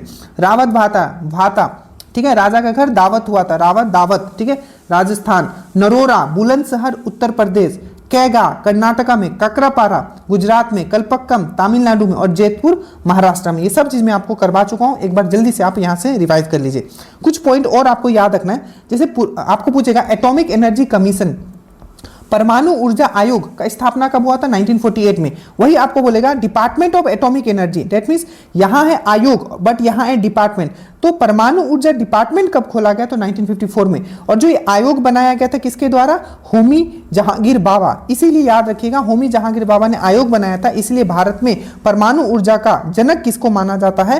तो यही होमी जहांगीर बाबा को जाना जाता है, याद रखिएगा। उसके बाद इंदिरा गांधी परमाणु अनुसंधान केंद्र कहाँ है, जिसको हम लोग कलपक्कम भी बोलते हैं, तो यह तमिलनाडु है। बाबा परमाणु अनुसंधान के कहाँ है, जिसको हम लोग बार्क बोलते हैं, बाबा एटॉमिक रिसर्च सेंटर, जो कि मुंबई के ट्रॉम्बे में है। तो याद रखिएगा, इतना आपको यहां से पढ़ना है, ठीक है।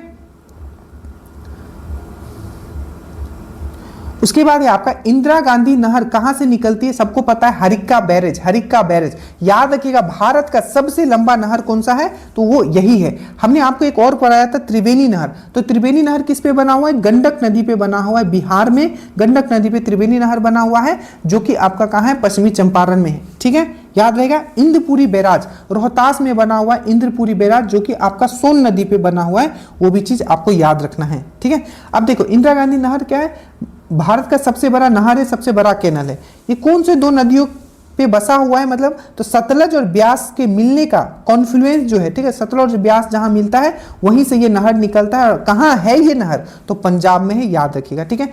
अब देखो, जैसे कि मैंने आपको इटली का एकीकरण पढ़ाया था, उसी तरीके से एक और मैं वीडियो ऐप पे आपका डलेगा, जिसमें आप पढ़ोगे जर्मनी का एकीकरण। ये स्पेशली टारगेट दरोगा को करके किया जा रहा है, क्योंकि वर्ल्ड हिस्ट्री का क्वेश्चन उसमें रहेंगे 2 से 3 और 6 से 7 टॉपिक से रहेंगे, तो आपका पूरा का पूरा कवर हो जाएगा, ठीक है। तो ये 1848 में जर्मनी असेंबली की स्थापना कहां हुई थी? तो सेंट पॉल जर्ज में हुआ था।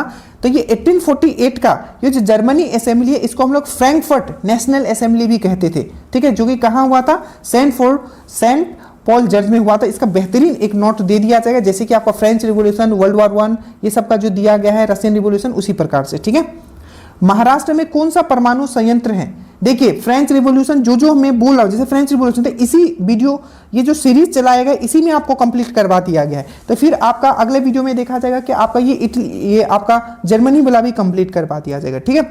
महाराष्ट्र में कौन सा परमाणु संयंत्र है? जैतपुर और तारापुर, ये जैतपुर वाला पूछा था, मैंने अभी आपको करवा दिया, ठीक है। सब करवाते हुए चल रहा हूं। बिहार में योग विद्यालय कहां बनेगा? ये मुंगेर में बनेगा, ठीक है।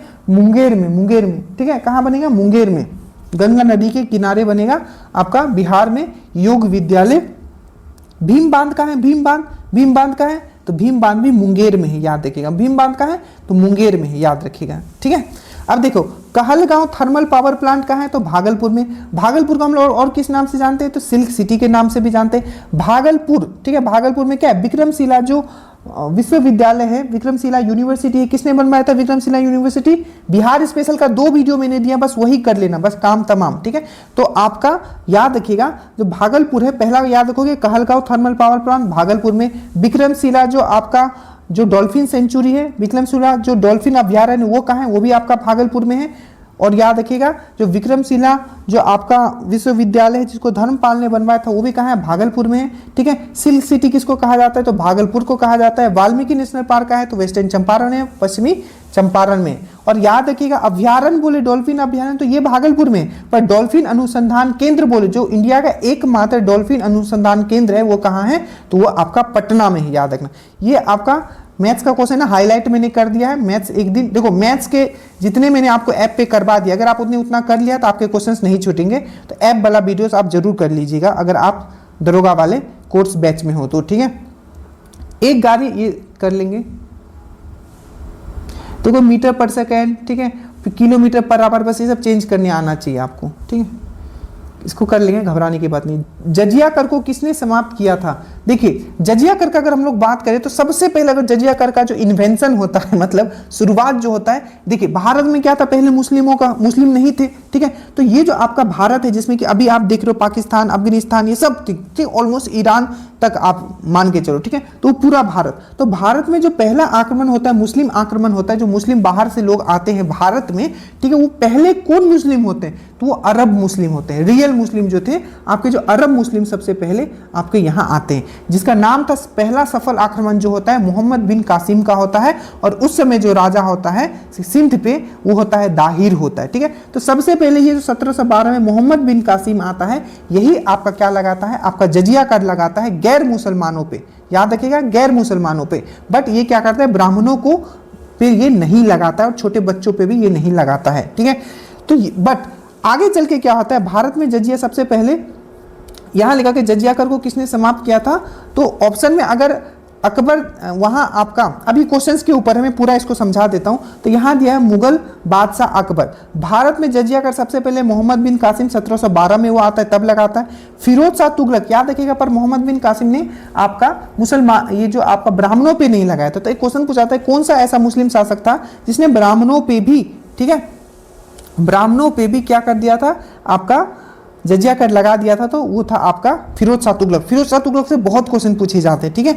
माना जाता है कि सल्तनत काल का ये अकबर था, क्योंकि इसने क्या किया था, दान विभाग बनाया था, ठीक है, दान विभाग बनाया था। उसके बाद आपका जो स्लैब होते, ठीक है, स्लैब होते, तो स्लैब के लिए भी इन्होंने ये बनाया था, विभाग बनाया था, दीवाने बंदगान, दीवाने अस्ता, ठीक है। तो चलिए उसमें नहीं जाएंगे उतना। फिरोज शाह तुगलक ने आपको ब्राह्मणों पे भी लगाया था, याद रखिएगा, सल्तनत काल का इसको अकबर भी बोला जाता था, ठीक है, याद रखिएगा। उसके बाद क्या हुआ था, औरंगजेब ने 1769 में जजिया कर लागू कर दिया। देखो अकबर ने हटाया, बट एक क्वेश्चन पूछा जाता है, फिर से इसको लागू कर दिया था। तो 1679 में फिर से औरंगजेब ने इसको लागू कर दिया था, जिसे पहले अकबर ने समाप्त कर दिया था।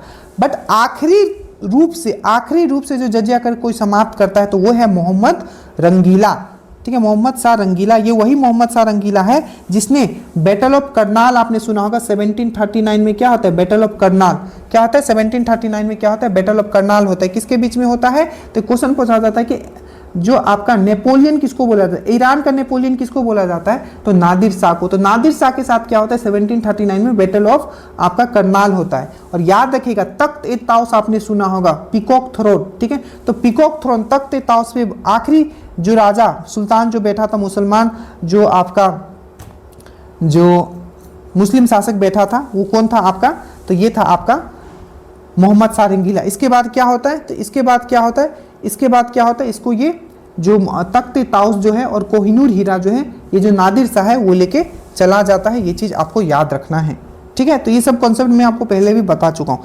आइडेंटिफाई दी टेंस यूज, यहाँ आपको टेंस आपको देखना है, ठीक है। तो टेंस आपको आइडेंटिफाई करने आता है तो आप ये इजिली कर लोगे, बड़े आसान से आप कर लोगे कि ठीक है, कि इसका क्या होगा, ठीक है, बड़े ही आसान से कर लोगे आप।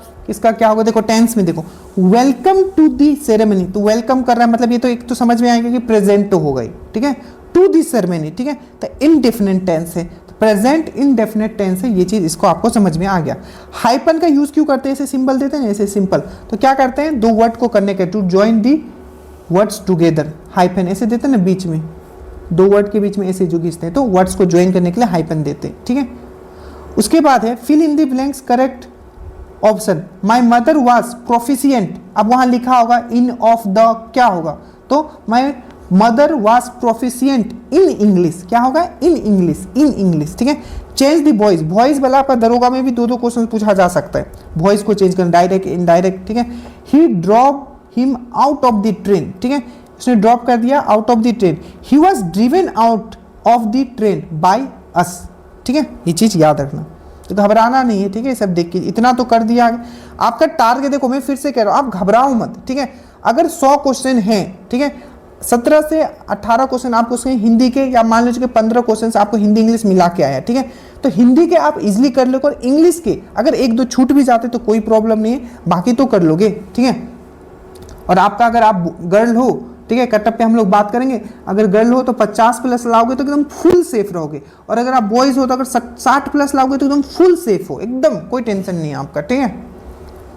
आप 100 क्वेश्चन में 60 प्लस नहीं ले आओगे, आराम से ले आओगे, सिर्फ पीडीएफ और वीडियो देख के चल जाओगे। तो मानव कंकाल में कुपिका कहाँ पाया जाता है, बहुत ही अच्छे से मैंने आपको समझाया पूरा। कुपिका बहुत ही इंपॉर्टेंट है, जिसको हम लोग एल्वियोली बोलते हैं। एक बार जल्दी से हम लोग देखते हैं, आपका यहाँ देखिए, जो श्वसन तंत्र जो होता है, एक क्वेश्चन साइंस का बाहर नहीं जाने देंगे, एक क्वेश्चन, ठीक है। देखो अगर हम लोग श्वसन तंत्र का अगर हम लोग बात करते हैं तो क्या क्या क्वेश्चन पूछा गया है, ठीक है। सबसे पहले देखो, एक क्वेश्चन पूछा जाता है फेरिंग से, ग्रास नली से पूछा जाता है कि जो आपका जो विंड पाइप है, ठीक है, जो विंड पाइप है जिससे हवा अंदर आता है, और एक जो है आपका मुख गुहा जिससे हम लोग खाना खाते हैं, तो विंड पाइप का और फूड पाइप का विंड पाइप जिसे हवा आता है और फूड पाइप जिसे खाना खाते हैं। तो विंड पाइप और फूड पाइप का कॉमन कौन सा जगह होता है, तो वो है आपका फेरिंग्स, याद रखना पहला क्वेश्चन, इसको ग्रासनली बोलते हैं। दूसरा क्वेश्चन एपिग्लोटिस से पूछता है कि खाना जो है, देखो जैसे हम लोग सांस लेते हैं, ठीक है, तो जो श्वास नली है उसमें खाना नहीं जाता है, क्यों नहीं जाता है, एक ढक्कन होता है, उस ढक्कन को हम लोग क्या बोलते हैं, एपिग्लोटिस। दो क्वेश्चन। तीसरा क्वेश्चन आपको पूछा जाता है जो आपका वॉइस बॉक्स है, जो स्वर यंत्र है या स्वर तंत्र आप बोलो, तो वॉइस बॉक्स को क्या बोलते हैं, तो लैरिंग्स बोलते हैं, इसको लैरिंग्स। और एक क्वेश्चन पूछा जाता है कि एडम एप्पल कहाँ मिलता है, एडम एप्पल, तो गला में जो गिल्ठी निकला होता है उसको हम लोग एडम एप्पल बोलते हैं, ठीक है। अब ये है आपका ट्रैकिया। ट्रैकिया दो भागों में टूटता है, अच्छे से याद है, ट्रैकिया जब दो भागों में टूटता है, ठीक है, तो वो बनता है आपका ब्रोंकी। ब्रोंकी क्या बनता है आपका, क्या बनता है, यहां से ट्रैकिया, यहां से ब्रोंकी। अब फिर ये छोटे छोटे बातों में टूटता है तो उसको हम लोग बोलते हैं ब्रोंकियोल। और ब्रोंकियोल में यहां गोल गोल देखोगे ये होता है आपका एल्वियोली। तो एल्वियोली आपको कहां मिलता है, कुपिका में मिलता है। इसका मेन काम क्या है, तो जो ब्लड जो है, ठीक है, आप देखते हो कि मैंने आपको पढ़ाया है, आपको पुलमोनरी आर्टरी मैंने आपको पढ़वाया था, याद आया, पुलमोनरी आर्टरी मैंने आपको पढ़वाया था, ठीक है। फुसफुस धमनी, तो फुसफुस धमनी क्या करती है, ये एल्वियोली के पास आती थी, एल्वियोली के पास आती थी तो क्या होता था, फुसफुस धमनी में अशुद्ध रक्त होता था, उसमें CO2 होता था, तो CO2 इसको दे देता था और ऑक्सीजन अपने अंदर ब्लड के अंदर लेके फिर से आपका बॉडी में चला जाता था।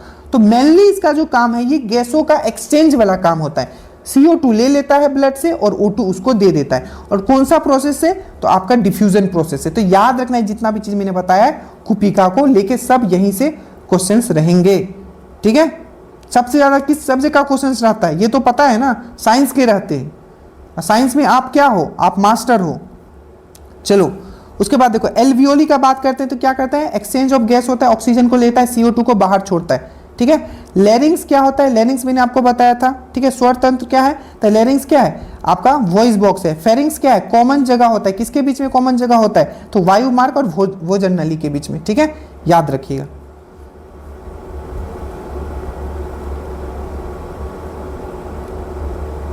उसके बाद देखिए बिहार के किस जिले के प्रहलाद कुमार ने तमिलनाडु में आयोजित खेलो इंडिया यूथ गेम में, ठीक है, अब ये क्या था 2024 का था, अब 2025 का बात करते। सबसे पहला खेलो इंडिया यूथ गेम जो 2025 में हुआ है वो कहाँ हुआ है, तो आपको याद रखना है वो जो हुआ है आपका खेलो इंडिया 2025 वो बिहार में हुआ है, पहला क्वेश्चन। दूसरा इसका जो मैस्कोट क्या था, तो गज सिम्हा, गज सिम्हा, गज सिम्हा। तीसरा टॉप स्टेट कौन रहा, महाराष्ट्र रहा। बिहार का रैंकिंग कितना रहा, 15 रहा। टोटल कितना मेडल बिहार ने जीता, तो 36 मेडल जीता, जिसमें कि 7 क्या था, गोल्ड था। अब 3 लोगों का नाम गोल्ड में, 3 लोगों का नाम कम से कम याद रखना। एक है आपका महिका कुमारी, क्या है आपका, एक है आपका महिका कुमारी जो कि थांगता, थांगता याद है मैंने आपको करवाया था, ठीक है, थांगता, ठीक है। थांगता क्या है याद करो एक बार जल्दी से, ठीक है, मैंने आपको पढ़ाया है थांगता। दूसरा है आपका खुशी यादव, ठीक है, क्या मैंने बताया, खुशी यादव।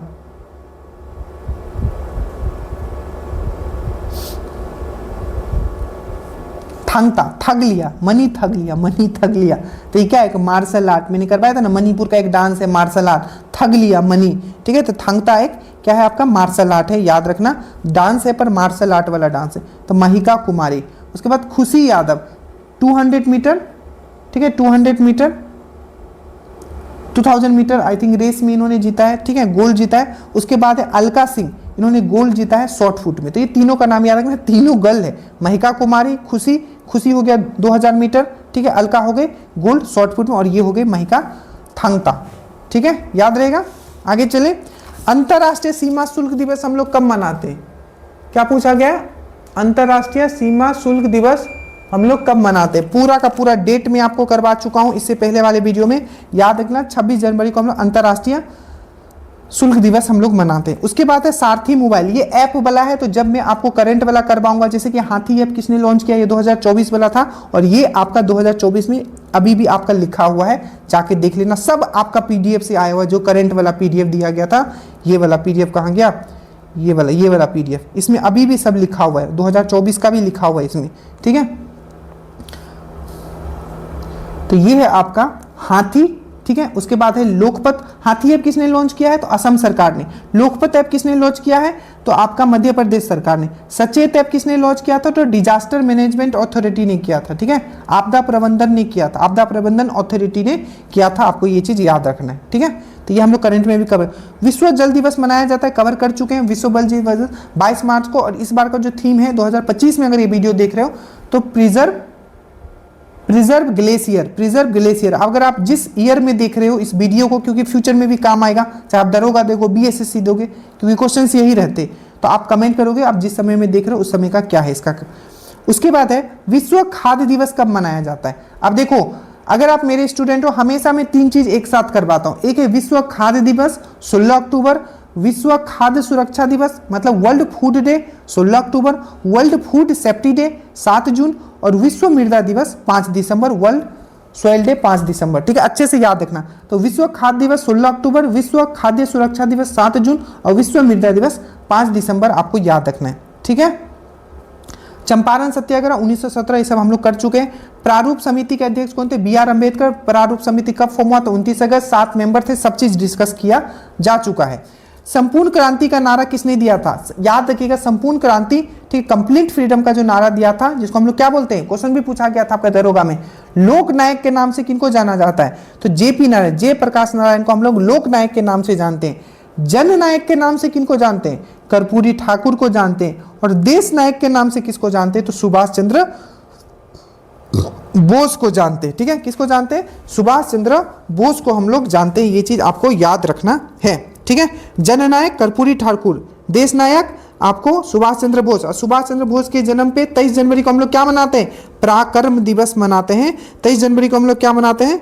पराक्रम दिवस हम लोग मनाते हैं। ये भी चीज आपको याद रखना है, ठीक है। अब देखो, संपूर्ण क्रांति का नारा किसने दिया था? तो जेपी ने दिया था, पहला क्वेश्चन। दूसरा क्वेश्चन याद रखिएगा, इनका 2 बुक का नाम, जिसमें कि सबसे फेमस है वाई सोशलिज्म। वाई सोशलिज्म जो बुक लिखा गया है, किनके द्वारा लिखा गया है? तो आपको याद रखना है, वाई सोशलिज्म इनके ही द्वारा। और टूवर्ड्स टोटल रिवॉल्यूशन, ठीक है, संपूर्ण क्रांति वही है, उसका मतलब ये दोनों बुक आपको याद रखना इनका। एक क्वेश्चन पूछा जाता है कि जो आपको जेपी को किस आंदोलन में, ठीक है, पूरे भारत में एक बड़े नेता के रूप में देखा गया? तो याद रखिएगा, जो भारत छोड़ो आंदोलन जो हुआ था उसमें इनको देखा गया था। एक क्वेश्चन भी पूछा गया था कि भारत छोड़ो आंदोलन के समय इनको कौन से जेल में रखा गया था? तो याद रखिएगा, हजारीबाग जेल में। और बीपीएस में पूछा गया था किस दिन वहां से भाग के निकल गए थे? तो दिवाली के दिन वो भाग के निकल गए थे। याद रखिएगा, क्वेश्चन पूछा गया कि दल रहित लोकतंत्र के समर्थक कौन थे? दल रहित, ठीक है। तो दल रहित लोकतंत्र के समर्थक कौन थे? तो आपको याद रखना है जेपी ही थे, ठीक है। अब यहां देखो, अल हिलाल पुस्तक की रचना किसने की है? अब जो मैं समझा रहा हूं, देखो पुस्तक जितने भी हैं मैंने यहां बहुत अच्छे से आपके लिए अरेंज कर दिया है। एक बार हम लोग पुस्तक देख लेते हैं। देखिए जल्दी, जितने भी पत्रिका और पुस्तक जितने भी इंपॉर्टेंट है, क्योंकि 2 क्वेश्चंस आपके यहां से रहने की पूरा संभावना है। देखिए सबसे पहले हम लोग बात करते हैं, यहां जो मैं बोलते जाऊं बस आप वो सुन लेना, आपको बस उतना ही कर लेना, बाकी पीडीएफ में आपका रहेगा, ठीक है। ऐसे सब इंपॉर्टेंट है, पर जो आपके लिए बहुत इंपॉर्टेंट है बस वो डील कर। अभ्युदय लीडर और हिंदुस्तान, मदन मोहन मालवीय। इंडिपेंडेंट, मोतीलाल नेहरू। कॉमरेड और हमदर्द, मोहम्मद अली, अच्छे से याद रखना। बंदी जीवन या द रिवोल्यूशनरी, आपका सचिंद्र नाथ सन्याल। अब ये बहुत बहुत बहुत इंपॉर्टेंट है। दैनिक, ठीक है, केसरी जो कि मराठी में आती थी, ठीक है, और मराठा जो कि अंग्रेजी में आती थी, और गीता रहस्य बुक बी जहां लिखा हुआ है बुक है। तो केसरी मराठी में, आपका मराठा अंग्रेजी में, और गीत रहस्य बुक गंगाधर तिलक, ठीक है। उसके बाद Karmayogi, Yugantar, Vande Mataram, life divine, Savitri, essay on Gita, बहुत इंपॉर्टेंट है ये, Aurobindo Ghosh. Nation, Gopal Krishna Gokhale. Bengali and a nation in making, Surendra Nath Banerjee. उसके बाद ये बहुत बहुत बहुत इंपॉर्टेंट है आपका महात्मा गांधी से, young India, Harijan, Navjivan, Hind Swaraj, Indian opinion, ये सब क्या है? इनका पत्रिका है। और माई एक्सपेरिमेंट विथ ट्रूथ, ये क्या है? किताब है इनका। और गोखले माई पॉलिटिकल गुरु, ये भी क्या है? इनका किताब है। और एक पाथवे टू गॉड, ये भी क्या था? इनका किताब था। तो याद रखना, Young India, Young India, Harijan, Navjivan, Hind Swaraj, Indian Opinion, My Experiment with Truth, Gokhale My Political Guru और पाथवे टू गॉड, ये सब महात्मा गांधी, ठीक है। संवाद कुमुदी, बहुत बहुत बहुत इंपॉर्टेंट।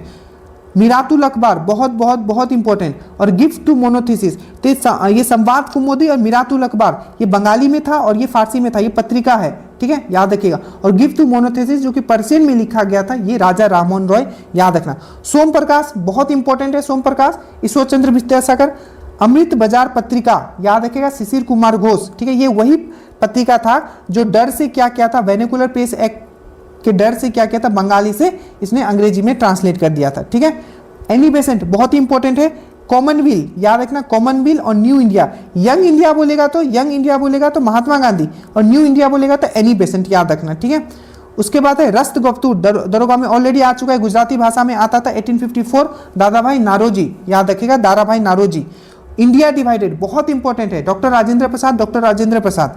अब यहाँ याद रखो, लाला लाजपत राय से। Unhappy India, Young India. अब देखो यहाँ यंग इंडिया बुक का बात किया जा रहा है, यंग इंडिया पत्रिका कौन, तो गांधी जी। तो Unhappy India, Young India, England Debt to India, The Political Future of India, Lala Lajpat Rai. India Wins Freedom, Ghubar-e-Khatir, और अल हिलाल या अल बिलाल, ये क्वेश्चन आपका पूछा गया था। तो अबुल कलाम आजाद, अल हिलाल या अल बिलाल, और इंडिया विंस फ्रीडम और गुब्बारे खातिर। Jawaharlal Nehru super important.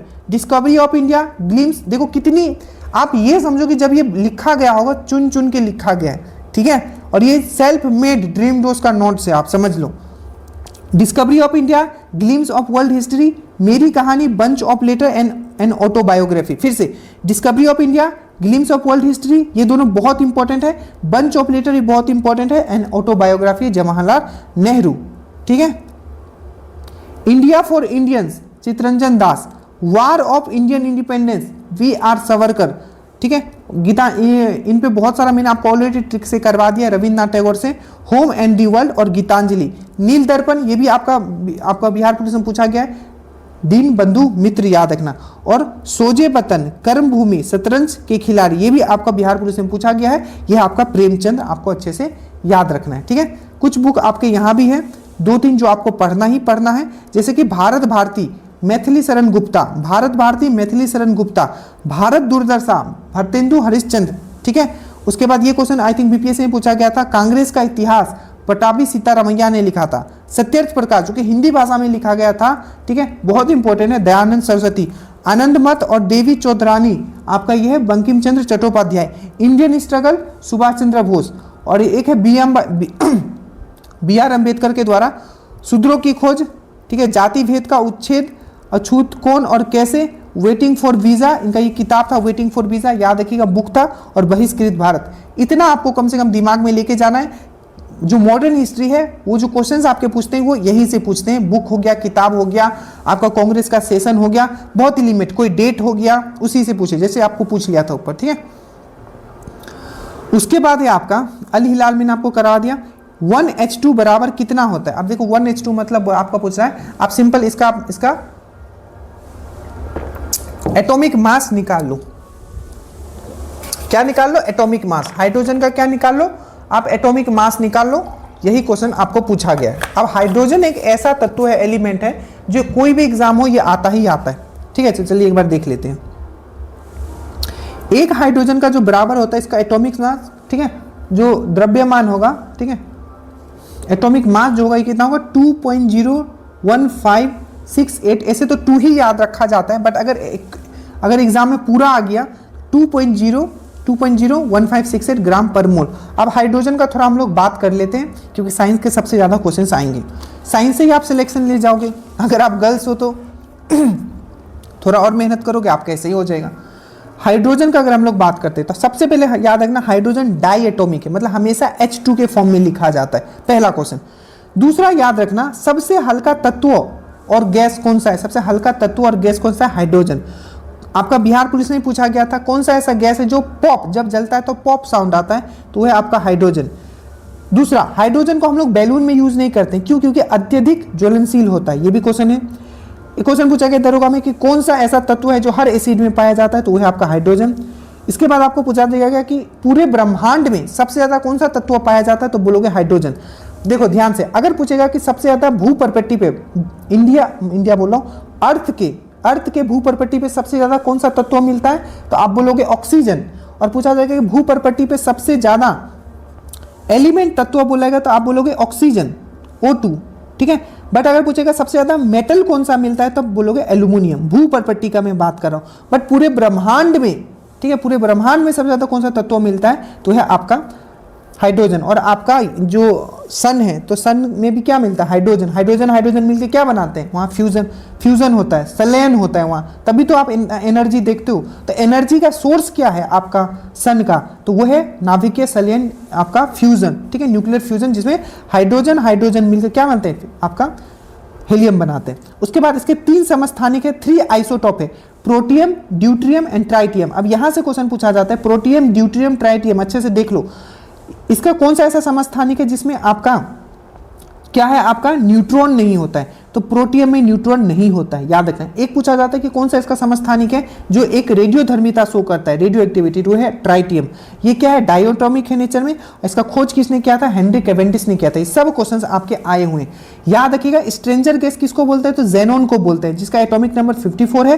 Quick silver किसको बोलते हैं, तो पारा को बोलते हैं, जो कि जिसका सिंबल Hg होता है और एटॉमिक नंबर 80 होता है। सबसे हल्का धातु पूछेगा, ये सबसे हल्का तत्व है, ये धातु नहीं है, तो सबसे हल्का धातु क्या होता है, लिथियम होता है। और सबसे भारी धातु कौन सा बोलेगा, तो ऑस्मियम होगा, जिसका एटॉमिक नंबर 76 होता है। लिथियम का एटॉमिक नंबर कितना होता है, तो 3 होता है। और पूछा जाएगा कि कौन सा ऐसा अक्रिय गैस है जिसका बाहरिया जो सेल होता है, देखिए जितने भी अक्रिय गैस होंगे, जितने भी इनर्ट गैस होंगे, उसके बाहरिया जो सेल होगा उसमें 8 इलेक्ट्रॉन होते हैं। बट एक ही ऐसा आपका जो अक्रिय गैस है जिसका बाहर में कितना है, सिर्फ एक है, सिर्फ एक ही ऐसा अक्रिय गैस है जिसका बाहरी सेल में सिर्फ 2 इलेक्ट्रॉन है, वो है आपका हीलियम।